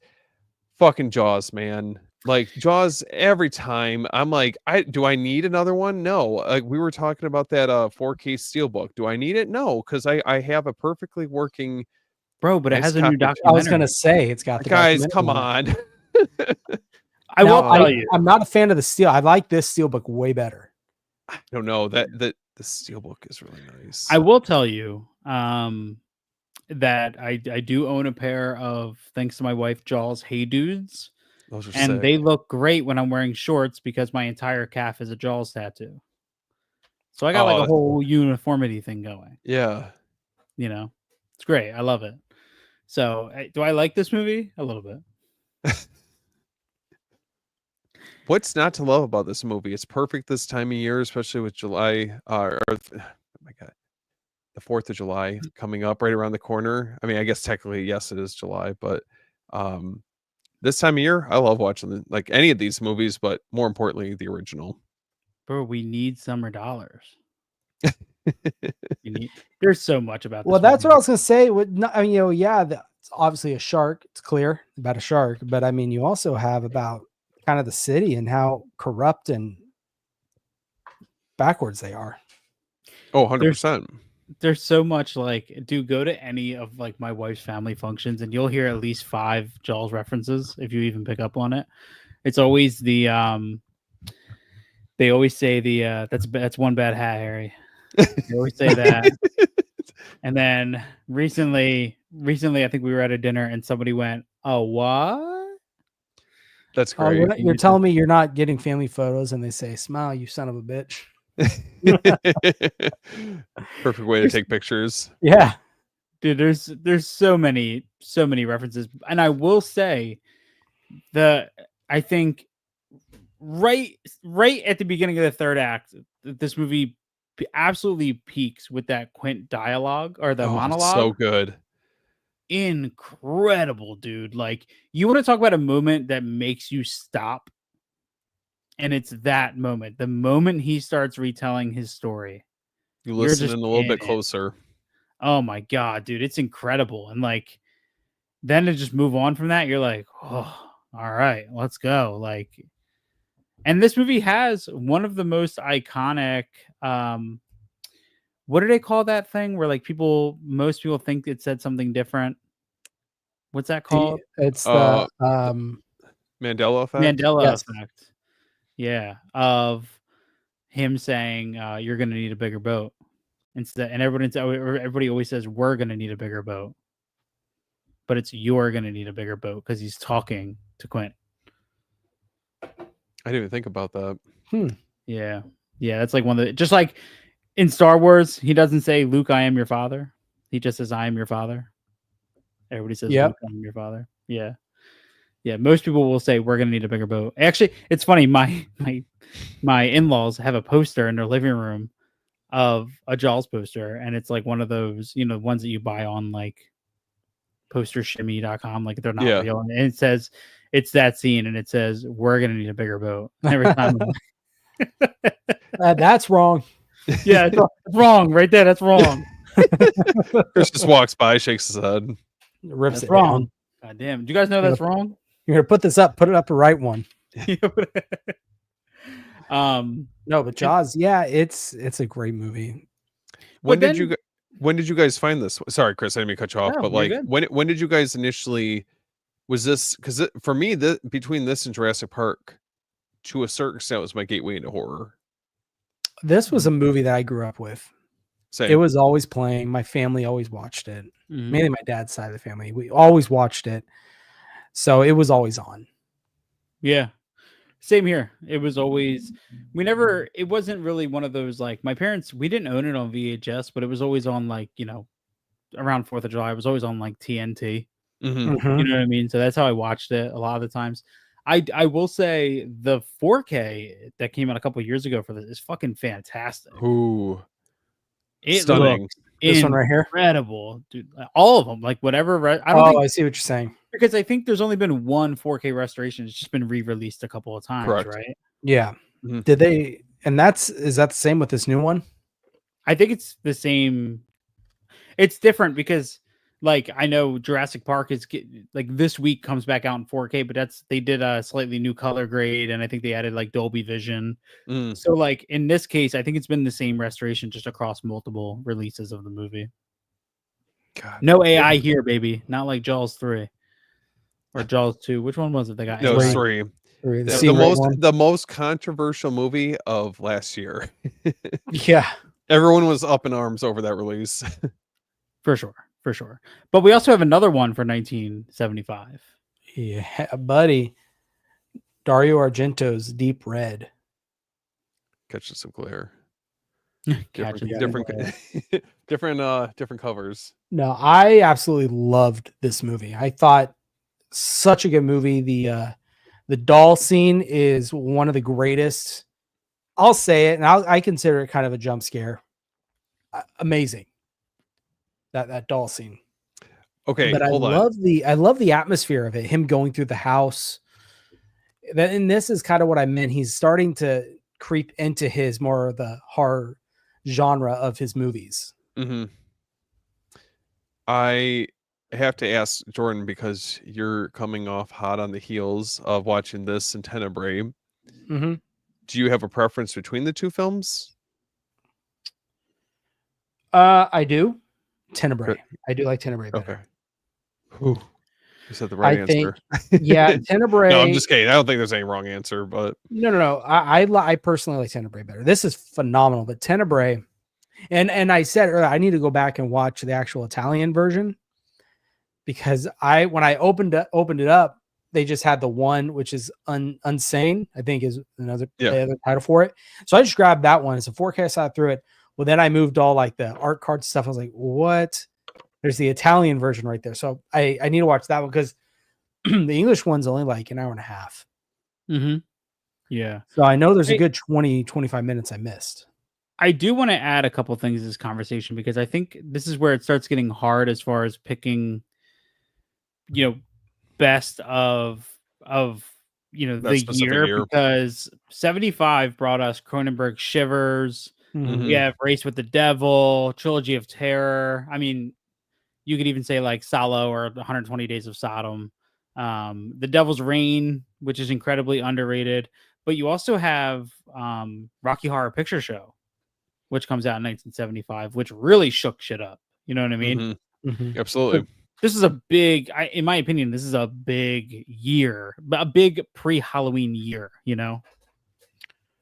Yeah, and that's what we were saying earlier. And I was, it's hard because we're covering multitude of years for this. It's really hard to nail down everything that we think deserves to be in that year. Yeah, and like going forward, obviously these are going to change because we're only focusing on 1 year at a time. But it's like I'm even looking forward into 76 now, and I'm like, oh God, like It- what a time to be alive, I feel like it gets harder as the year goes on. Yeah, for sure. So Deep Red for 75 along with Jaws. For 1976, I have to say this is my favorite score of any of the movies that we picked. Pino Donaggio did a score for this movie for 1976. I have the Arrow 4K, and that is Brian De Palma's Carrie. Yes. Hold on. Jordan's like, hold on. I got to do this for Steven. Why are you Yeah, gonna do that to me, man? You'll get and it. that's I know, but that the worst thing is that I already have the who released it, Scream Factory release. Mhm. Do I need the Arrow release? No, but like look at that box set. Look how nice that is. Yeah. I don't Yeah. know. But I do want to add again, 1976 was also The Mhm. Omen, Oh, Alice Sweet Alice, Dude, so the what else? Omen. dude, Creature from the Black Lake, Town That Dreaded Sundown. There was Grizzly came out in 1976 as well. I mean, it's really hard to pick. I mean, even if you want to go a little bit more like deeper, Tobe Hooper's Eaten Alive, Squirm, Roman Polanski released The Tenant, Snuff came out this year. Assault on Precinct 13, John Carpenter came right out of the bat shooting a little kid in the face. Yeah, Kiss of true. the Tarantula, dude. Even House on Straw Hill, which is a favorite of mine that nobody's ever seen, also came out in 1976. So we're really cooking in Mhm. these years. But Carrie, what a movie, man! Oh my God, Dude. this movie haunted me as a child, man. The prom scene. Yeah. Not only that, but for me, it was just her mom. Yeah. That Oh. the demented, just kind of Piper the way Laurie. she tortured her using the Bible. It's scary. And it was this little scene where Carrie's on the floor and she's telling her to repeat something and she smacks her in the face. Mhm. It's just that Well- little bit right there. It's taking religion and flipping it on its head. Essentially, it's like being used Yeah. against her in a way. Mhm. And two, Carrie predates Friday the 13th with the end jump scene, Yeah. True. the dream That's true. sequence, which Mhm. is, I think, a much more effective jump scene than the Friday 13th was anyway. When she's walking up to the house and it's covered, it's just the stones on the ground, and it's got her gravestone in the center, and then the hand comes up. That's some Yeah. scary shit, dude. Carrie's interesting because I actually like The Rage Carrie 2. A lot of people don't like that, but I do. I also didn't mind like the 1990, was that 97, the TV version that came out? I think that was 97. I know Scream Factory put it out. But I hated the Carrie remake from like 2000 and Oh, yeah. Any What of the was best it? things on it. was that Chloe Grace Moretz, right? In Mhm. that? Yeah, not a good one, man. Now Mike Flanagan's supposedly working on a new series for Carrie. I don't know. I think it's just so hard to top this one, though, because I would say this is obviously one of Brian De Palma's more notable films, and taking arguably probably like one of the most known Stephen King books, adapting it into a film that was like crazy successful. I mean, you had John Travolta in here, and um, like a plethora of other actors that kind of round out the cast. But when did you guys see this film? Was it early on, or? Yeah, it was really. Mhm. Carrie was Carrie is the King book I've read the most of because it's one of Mhm. the shortest, but also the amount of times I've attempted to read all of his books like in publishing order It's is, hard. you know, but yeah, this was really early, and I remember it was so early that I didn't understand the plug it up scene at first. You know what I mean? That's how early it was. Yeah. I think I saw this first time. I was a little older. I think it was on Netflix first time I saw it. This That, one that was I like can remember middle school. from beginning to end. I probably had seen it, on TV or something when I was younger. Did you Yeah. guys go through like a phase of getting into Stephen King's books prior to this film? Because I felt like that was like what inspired me to really seek out some of these movies, because that's what I grew up on were his books. I'll be honest, I've never read any of his books. I've thought about it, but it's one of those, do I really want to dedicate and take the plunge into doing something like that? They're good. Yeah, my mom will tell you that so I started reading really young, and I had this fascination with Pet Sematary. That was like one of the books I read the most of. So King was always like, I feel like as long as I can remember being into King. And there's really noticeable books from King that I don't like. Most noticeably, like The Stand. I don't like The Stand. Not the book, at least. I like the Mick Garris miniseries. But I hate that book. There's too many characters. None of them ever come It's a back. long book. And there's like a director's cut of the book too that's like 500 pages longer. I like it, but I just remember seeing it at Barnes and Noble, that book, and I was like, good Lord, the thing's a brick. Yeah. What do you guys think? Do you guys think the prom scene in Carrie does split screen the best of any of this time period? I would say so. Yeah. I'd have to go Yeah. back and rewatch it, but yeah. Yeah, because there's I know the one panel is a shot of just her eyes, and then the other panels are like the doors shutting. And it's actually, I think the most bothersome part for me is the bucket that falls on his head. Like that's the scene I'm always like, oh, when people are like getting electrocuted to death, and it's just him getting bonked on the head with the bucket that always bothers me the most. Or the pig blood scene. Obviously, that's always, But yeah, Carrie is great. I even love when she leaves the prom and you have the confrontation on the road. Oh, yep. With John Travolta and I forget her name. Nancy Allen. Nancy. Yeah. But yeah, and then it all climaxes. Like, it's funny because like the prom scene is the most notable scene from the movie, but the movie gets even scarier when she goes home and confronts her God. mother. Yeah. Oh. Yep. Yeah, with all the knives. Yeah, that's terrifying, man. That's a very scary. When the mom's hiding behind the door? She just creeps out. Do you guys consider this one of Brian De Palma's best films? Was this before or after Scarface? I believe this was before. Was this before Scarface? Yeah, because Scarface was in the 80s. Oh, okay. I'm not the biggest yeah. Scarface fan, so I wasn't sure. This is up there. What did De Palma do before Carrie? Let's look. Okay, so that was 76. No, Blowout was 81. Oh, he did Sisters. That's a good right? one. But Sisters, like, nobody knows about. Phantom of the Paradise. Oh yeah, he did do Phantom of the Paradise. Yeah. Let's see here. What I got going on here? But I don't see Obsession.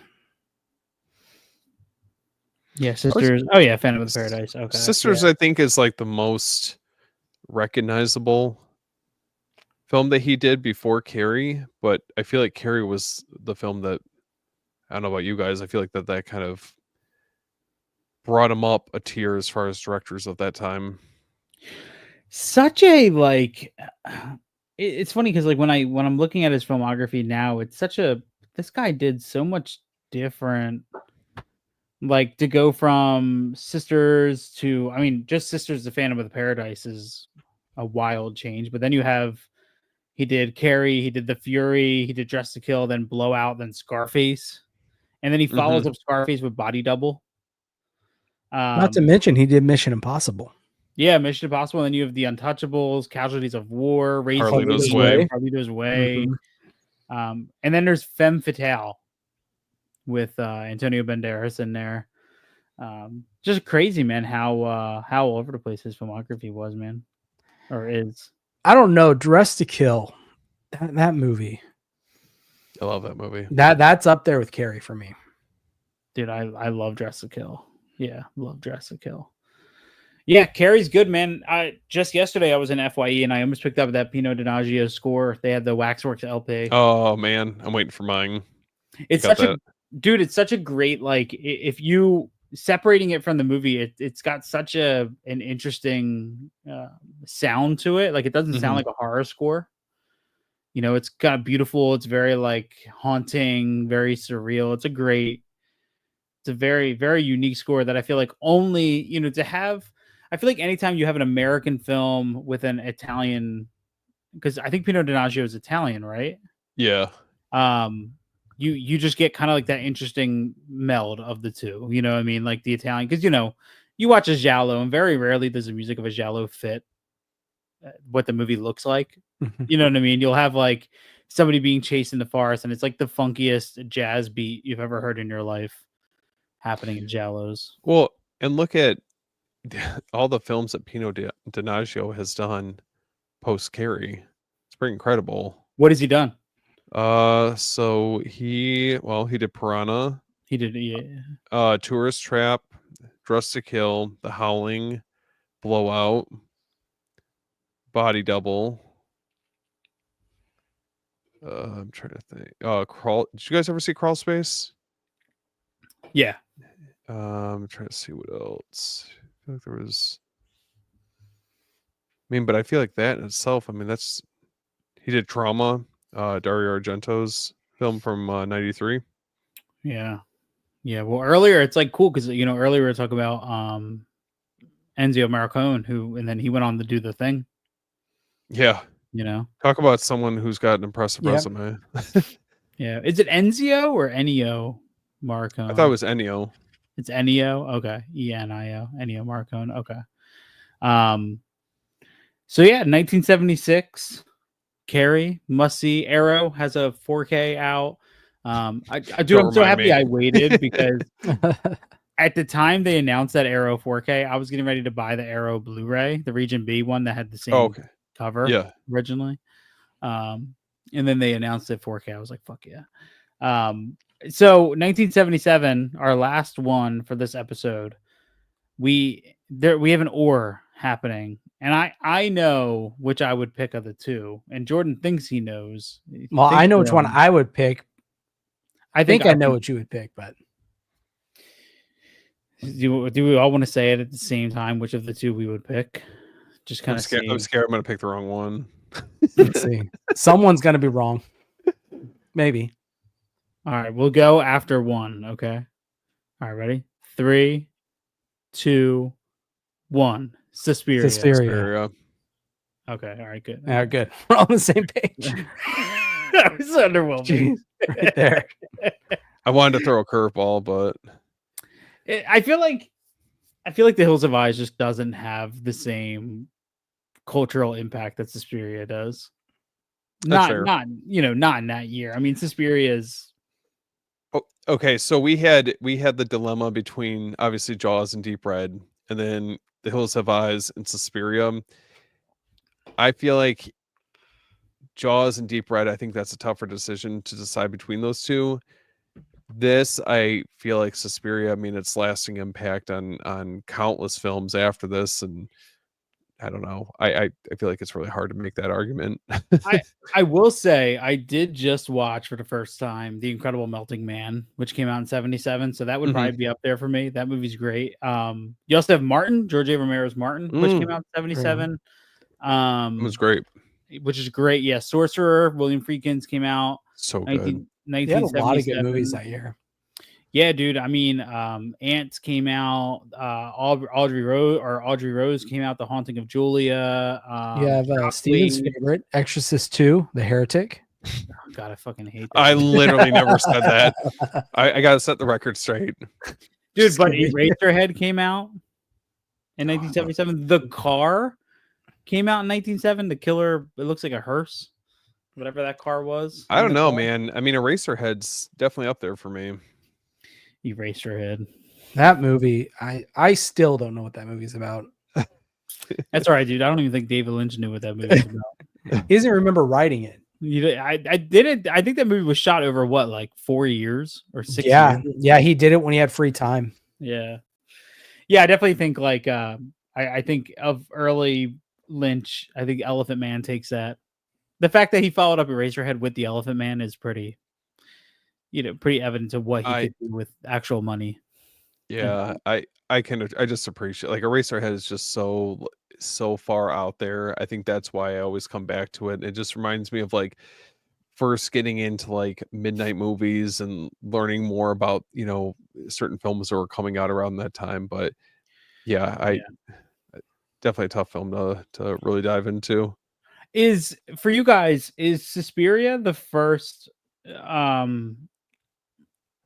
think I know, like, clearly, I mean, we talked about Deep Red, we talked about Bird with the Crystal Plumage. Suspiria is the one that really rips out of Italy and goes huge. You know what I mean? Like all over the world, just completely introduces the world to Dario Argento in a way that never was before. I mean, there are still people, and even our friends, who are still discovering Suspiria. You know what I mean? And still to this day, I don't know of a movie with better production design, better location, Oh, it's stunning. more style than Suspiria. Even the Luca, I can't say Luca, I forget his name, who did the remake. Yeah. Mhm. Even that, like, couldn't touch this as far as the No. design goes. You know what I mean? But I can appreciate that film didn't try to replicate what Argento did with this film. It is very different. Like its approach to the remake. For that, I'm thankful. Yeah. And I want to let people know too, if you haven't seen Suspiria, Synapse is like a perfect 4K release. Of this. It's probably one of the best 4Ks I've ever seen. It's incredibly impressive how good it looks, man. I mean, and you'll see it right in the opening scenes, like those shots in the airport, right at the beginning, look incredible, man. The lighting, the red and green lighting bouncing on her face when she's in the back of the cab. Yep. Even like the shot through the woods, Chris, I think you said it best. I mean, so chilling. How do you light a scene, a room that's those colors? Yeah, like you look at, I mean, I've done photography, so I've played in lighting, and it's really hard. Like people, when you look at something, people might go like, okay, it's easy to light a white room. I think when you get like, when you start doing YouTube and stuff, you start learning that it's much harder than you think it is. And you look at some of the locations with Suspiria, and you have 7 shades of red, you have green, you have white, you have all these colors that are contradicting each other that look great. But how do you now make it all look balanced and make all those colors stand out? It's a really tough thing to do. And the fact that they were, 77, they were still using, I think lighting was not as advanced clearly as it is today, but having to do manual exposures and shooting on film and stuff, it's impressive that this movie came out as good as it did, I think. You know what I mean? Well, and let's not forget the Goblin score. Yeah. The haunting, just I love the simplicity of it, but it's just eerie. It's very dreamlike. And even with the colors, I mean, the whole movie feels like it is very dreamlike. Like, yeah, there's those couple tracks with like the choir. Where it's like, or not the choir, it's like the whispering and all. It's super creepy, dude. And I mean, some of the best giallo kills in history. I mean, the the first kill alone with the hanging through the stained glass window. You know, like Argento and his windows. yeah, Argento and his Was window. this his first time with Goblin, or was it another film? I believe it was. I don't remember. Offhand, I don't remember. Because I know he worked with them more than just obviously this. I think this was another example of a movie that Oh no, they had didn't they do Deep Red too? mm, I thought they I don't did. know. I gotta look. maybe they did. It's getting late, so my brain is falling asleep. Yeah, I'm pretty sure they did Deep Red before this. Okay. Yeah, I mean, I think this is again one of those movies that people know, but they don't know.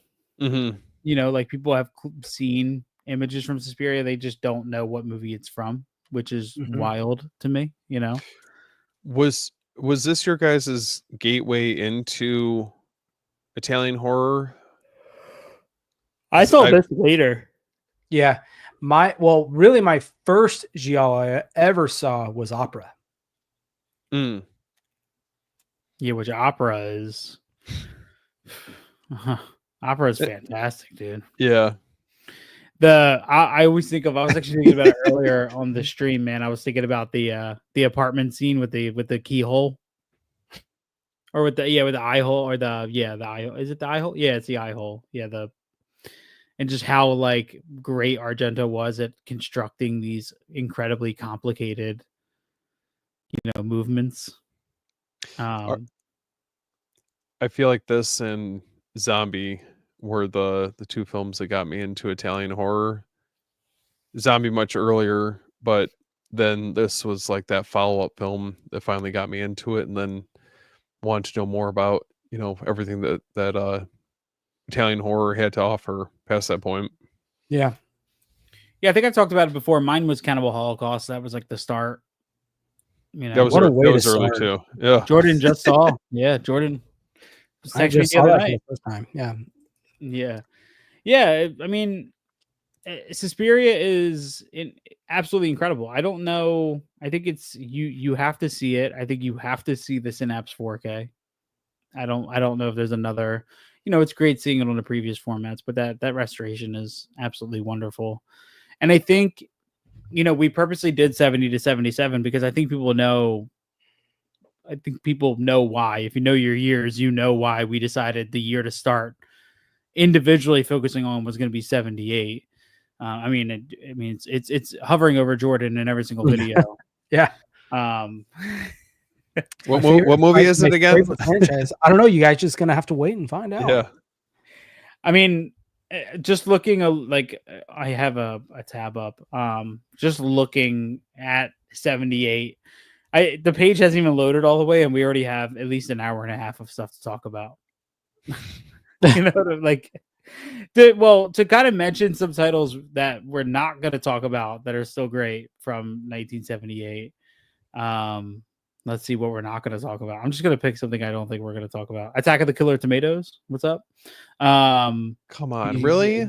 That was my Jordan's runner up. It goes that Halloween. Yeah, he's like, that. Damien, Omen 2 came out, Mardi Gras Massacre, Faces of Death, The Swarm, John Saxon's The Bees came out. Let's see what else is here. 976 Evil 2. I think that's right up there.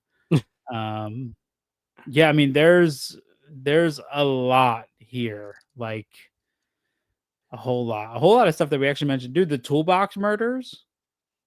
Classic exploitation right there, man. I'm just going through this IMDb list to see what Jean Rollins' The Grapes of Death, The Legacy came out. There's some movie called Spawn of the Slithus that came out. Sold.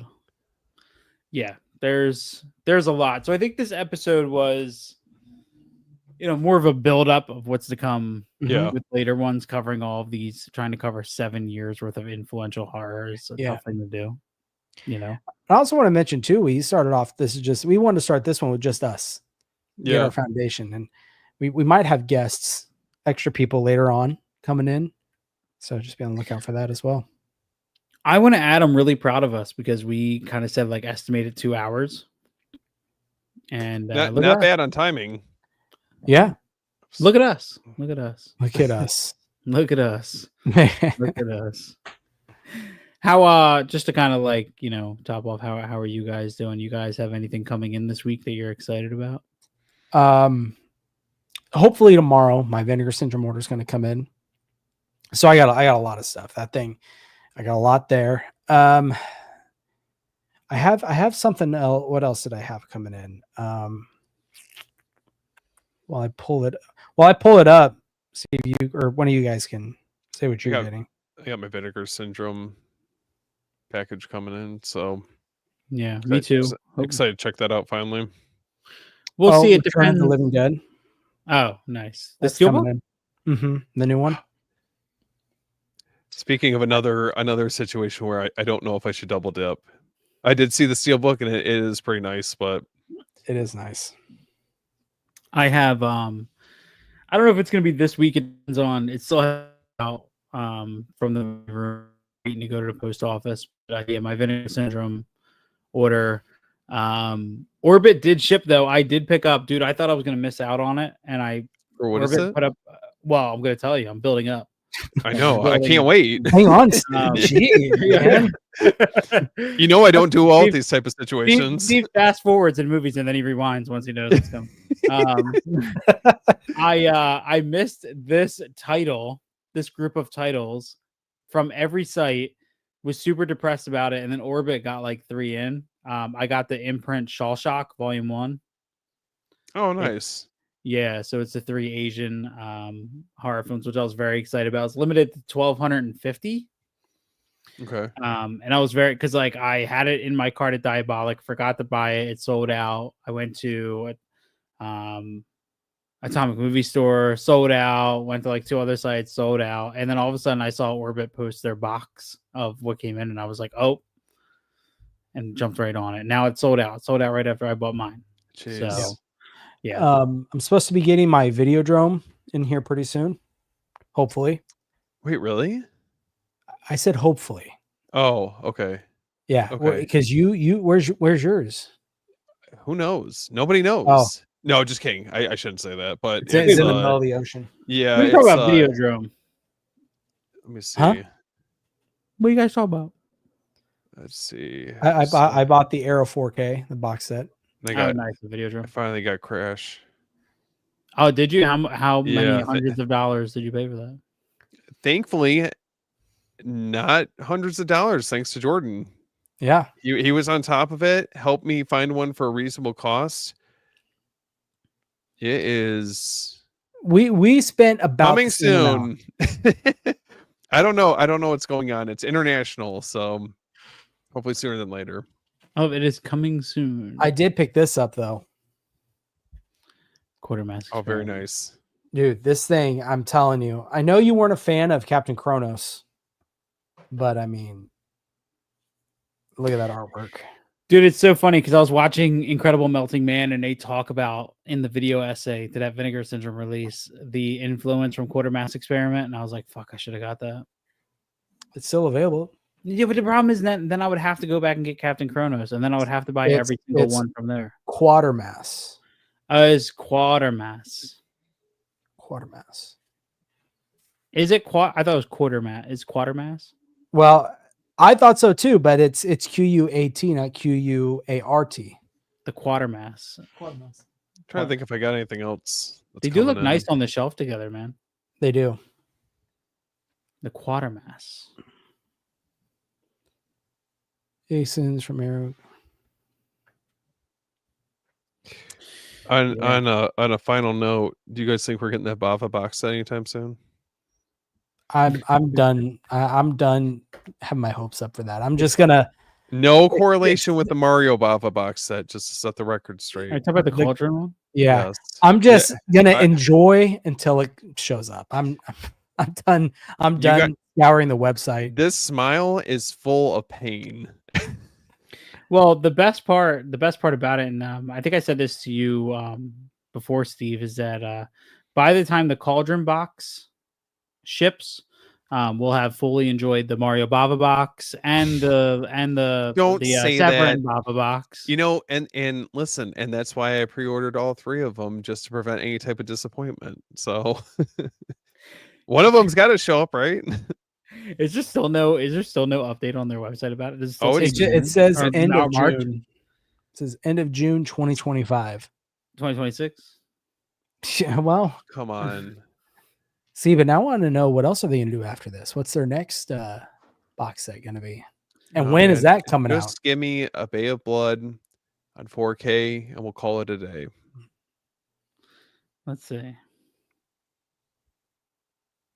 I still need to get the Sleepaway Camp releases. I got the Sleepaway Camp ones too. I pre-ordered that with their the Mario Bava set. Jordan, you forgot to mention that it says this is a pre-order with a ship date a window around end of June 2025. Yeah. Let's Well, see. Hey, around could mean before. I'm just saying that is around it. There's like so many when you go onto their website, there's like 3 you're not gonna be able to see that. There's like 3 paragraphs of like delay information before you even get to the description of the box. I could see, I haven't reached out to them, but I could see them getting bombarded about asking for updates. They're getting bombarded about this box set. On that note, All right. When's the Severin one supposed to come out? didn't So we this say month? like right around the 2-hour mark is when Chris becomes unhinged? Yeah. Raw and Well, uncut. what time is it? 10 o'clock? It's 10 o'clock. Listen, 2-hour mark. That's incredible. What, bombarded? I'll tell you all the phrases I will not be using in my casual conversations. That's one of them. Bombarded. The keep. Oh yeah, 100 and I do. It was like I fucking want it though. Like I do. You want the imprint one? bro? I just want all of the discs. I don't give a shit about the cross. I'm good with this. I don't give a Yeah. shit about the cross. I want the documentary. I don't give a shit about the what's their name? Orangutan. What's the What? who did the score? Orange. Who did the score? for the Keep? Orangutan. Tangerine Dream? Dude, put some respect on their name. Bro, it's in the right ballpark, bro. Oh my god. It might as well be orangutan. It's like barely any of the music from the movie on the CD. Man. Come on, man. You don't want to listen to Unbelievable. Orangutan Dreams? I feel slighted after that Bro, I comment. genuinely couldn't remember, dude. I was like,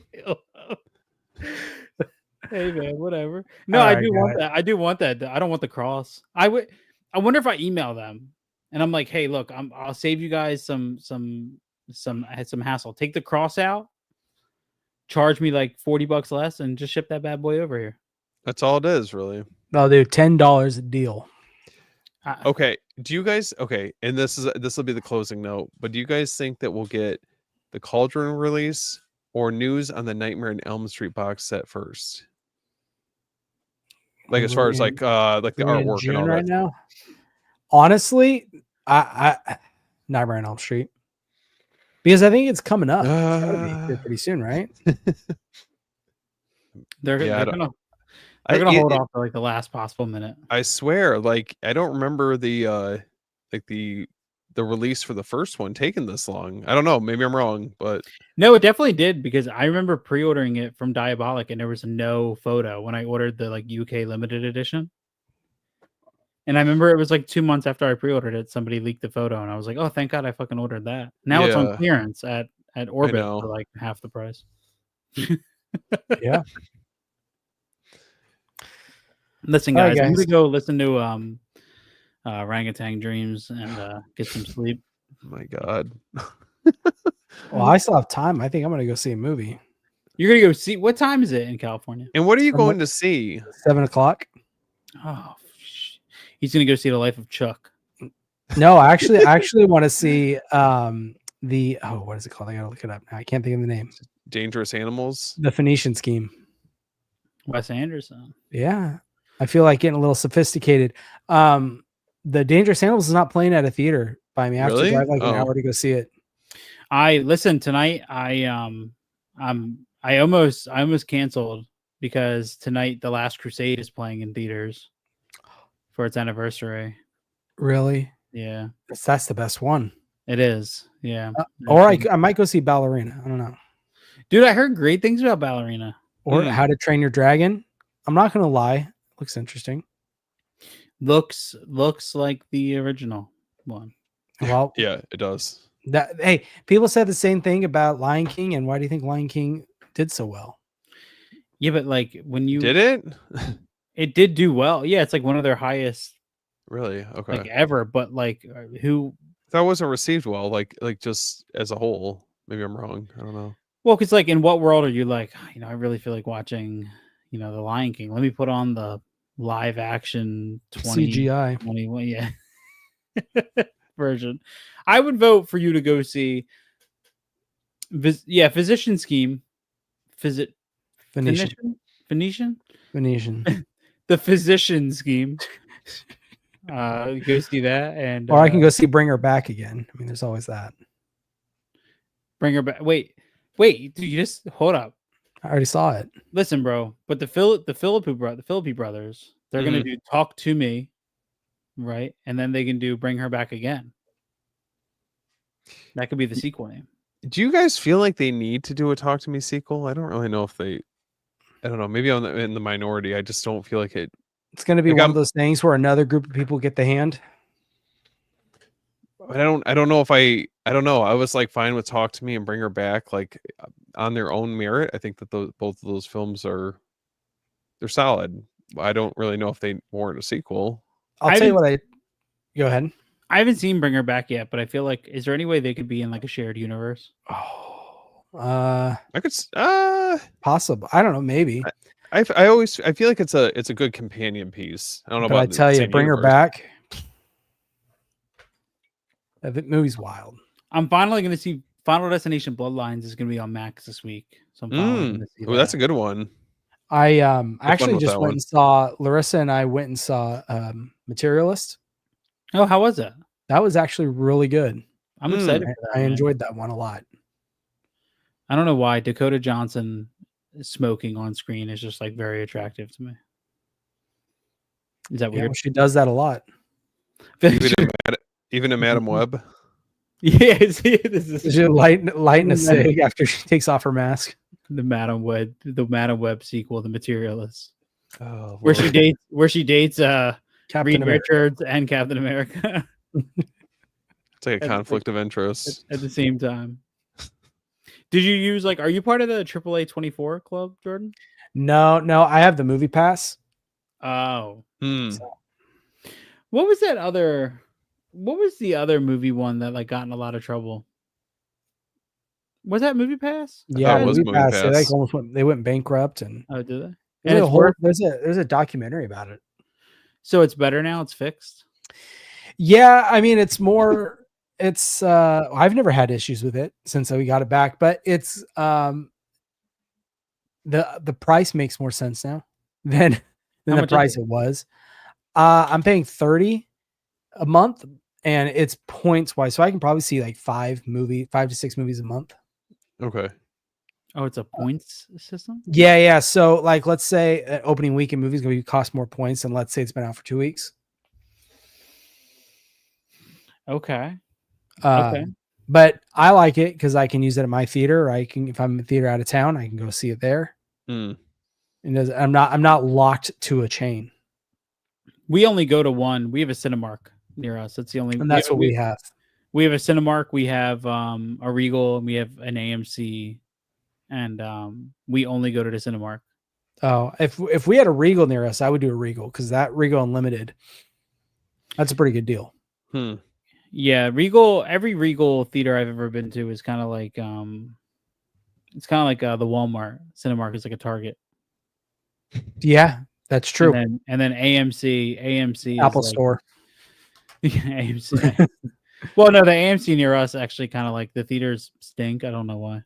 AMC is not good near us. Yeah, I'll it's not be- good. I- near I'm- us, yeah, okay. I just want to make sure we're all on the same page. I here. don't have an AMC near me. The You're nearest o- one we have is Southern California. Yeah, don't. Yeah, so if You're Cinemark better is, off. if Cinemark is Target and Regal is Walmart, the AMC's near us are like Goodwill. closed Kmart's. You know what Oh I mean? my They're gosh. really, It's got that musty funk. You in know, there. but here's the thing though, is like they used to be they used to be solid from what I remember. And it just kind of felt like these other theater chains like really took off and they just didn't really adapt. isn't AMC the one that just announced like they're gonna do more paid ads before Mhm. the Oh my god. Yep, need more commercials. they're like, man, how do we just keep burying ourselves? Like we're just not How Yeah. why like how to alienate your viewers? I don't get it. well, I guess if you're do you guys get neurotic about what time you show up to a movie? I As far as- like to show up for previews. That's about it. I don't Okay, even- so I like the trailers. no. well, yeah, me too. But I mean, like, your goal is to be in there like at start time listed because that's usually when trailers start, right? I like to get there beforehand. Yeah, Because but I I'm like to have enough. 15 minutes early. I- Well, I mean, I've been there where it's like, hey, your theater's not ready. Go sit down. What? Yeah, I've done never that. had that. But Oh, then yeah. again, I'm chronically late, so I. Oh no, it's- I'm usually early because I like to have give me time, get the popcorn, get the soda. If you're feeling a little risky, you get the peanut Yeah. butter M&Ms. Oh, We Use your usually points. we do the order ahead, like for the snacks. They put them in a like a Oh, the compartment. big bag. The only thing about that is I don't know because like when did the popcorn get like Stale? not be stale and not get hot anymore? Well, no, when you pick your time, it says that you can like in Cinemark you can pick like your pickup time. So like my pickup time is always like 15 minutes before the showing, and a lot of the times I'll get there at my pickup time and they still don't have it ready, so I have to go to like a separate checkout area and then they'll prep it as if I just ordered it. See, at that point, just order it when you get there. Well, no, Mhm. because to the left of me in the non-pickup area, there's 40 people in line. Man, I would love to see my theater that busy. My theater's never that busy. With No, ours gets- Materialist, yeah. we probably had 5 to 10 Yeah, people in the ours- theater. I don't feel like ours is like crazy busy. We have Imagine, an MJR, and then bottom tier AMC. Wait, what the hell is Imagine and MJR? They're just popular chains up here that we got. Imagine's like the Rolex of movie Wow. theaters, at least near us.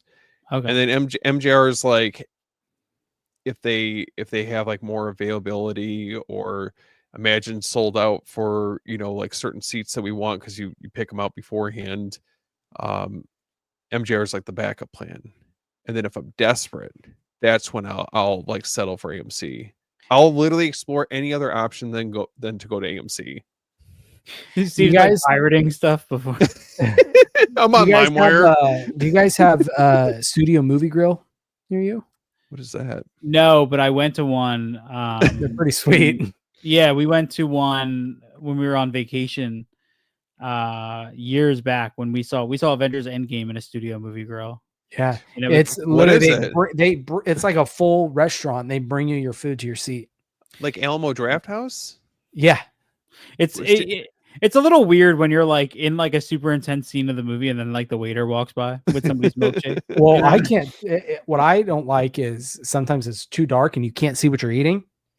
Yeah. Or then they bring you your tab and you can't even like sign your name or nothing like that because you can't see.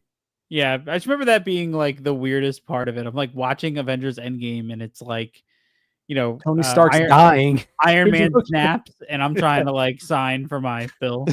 I'm like, how much is 20%? How much is 20? You're pulling out your phone, doing like the on the calculator. Yeah. The light's bright. Yeah. Somebody turn these lights on, god damn it. Yeah, no, we don't have any like right in Philly, right over in the city. We have it's not a theater, it's called like the Philadelphia Film Festival or film something. They have like a private theater and they do a bunch of cool showings over there. But I don't ever really. That's kind of like the that's like the Letterbox scene. You know what I mean? They're like the people who are on Letterbox that just do one line reviews and try to get likes. That's like the people that are over there. Where like their favorite movie is like I don't know. What's a popular like cinephile movie? Drive. I like Drive. Yeah. That was great. Like an Andrei or like a Tarkovsky film or like a Bergman movie. Oh, you're talking about like a little bit further than like I'm talking about like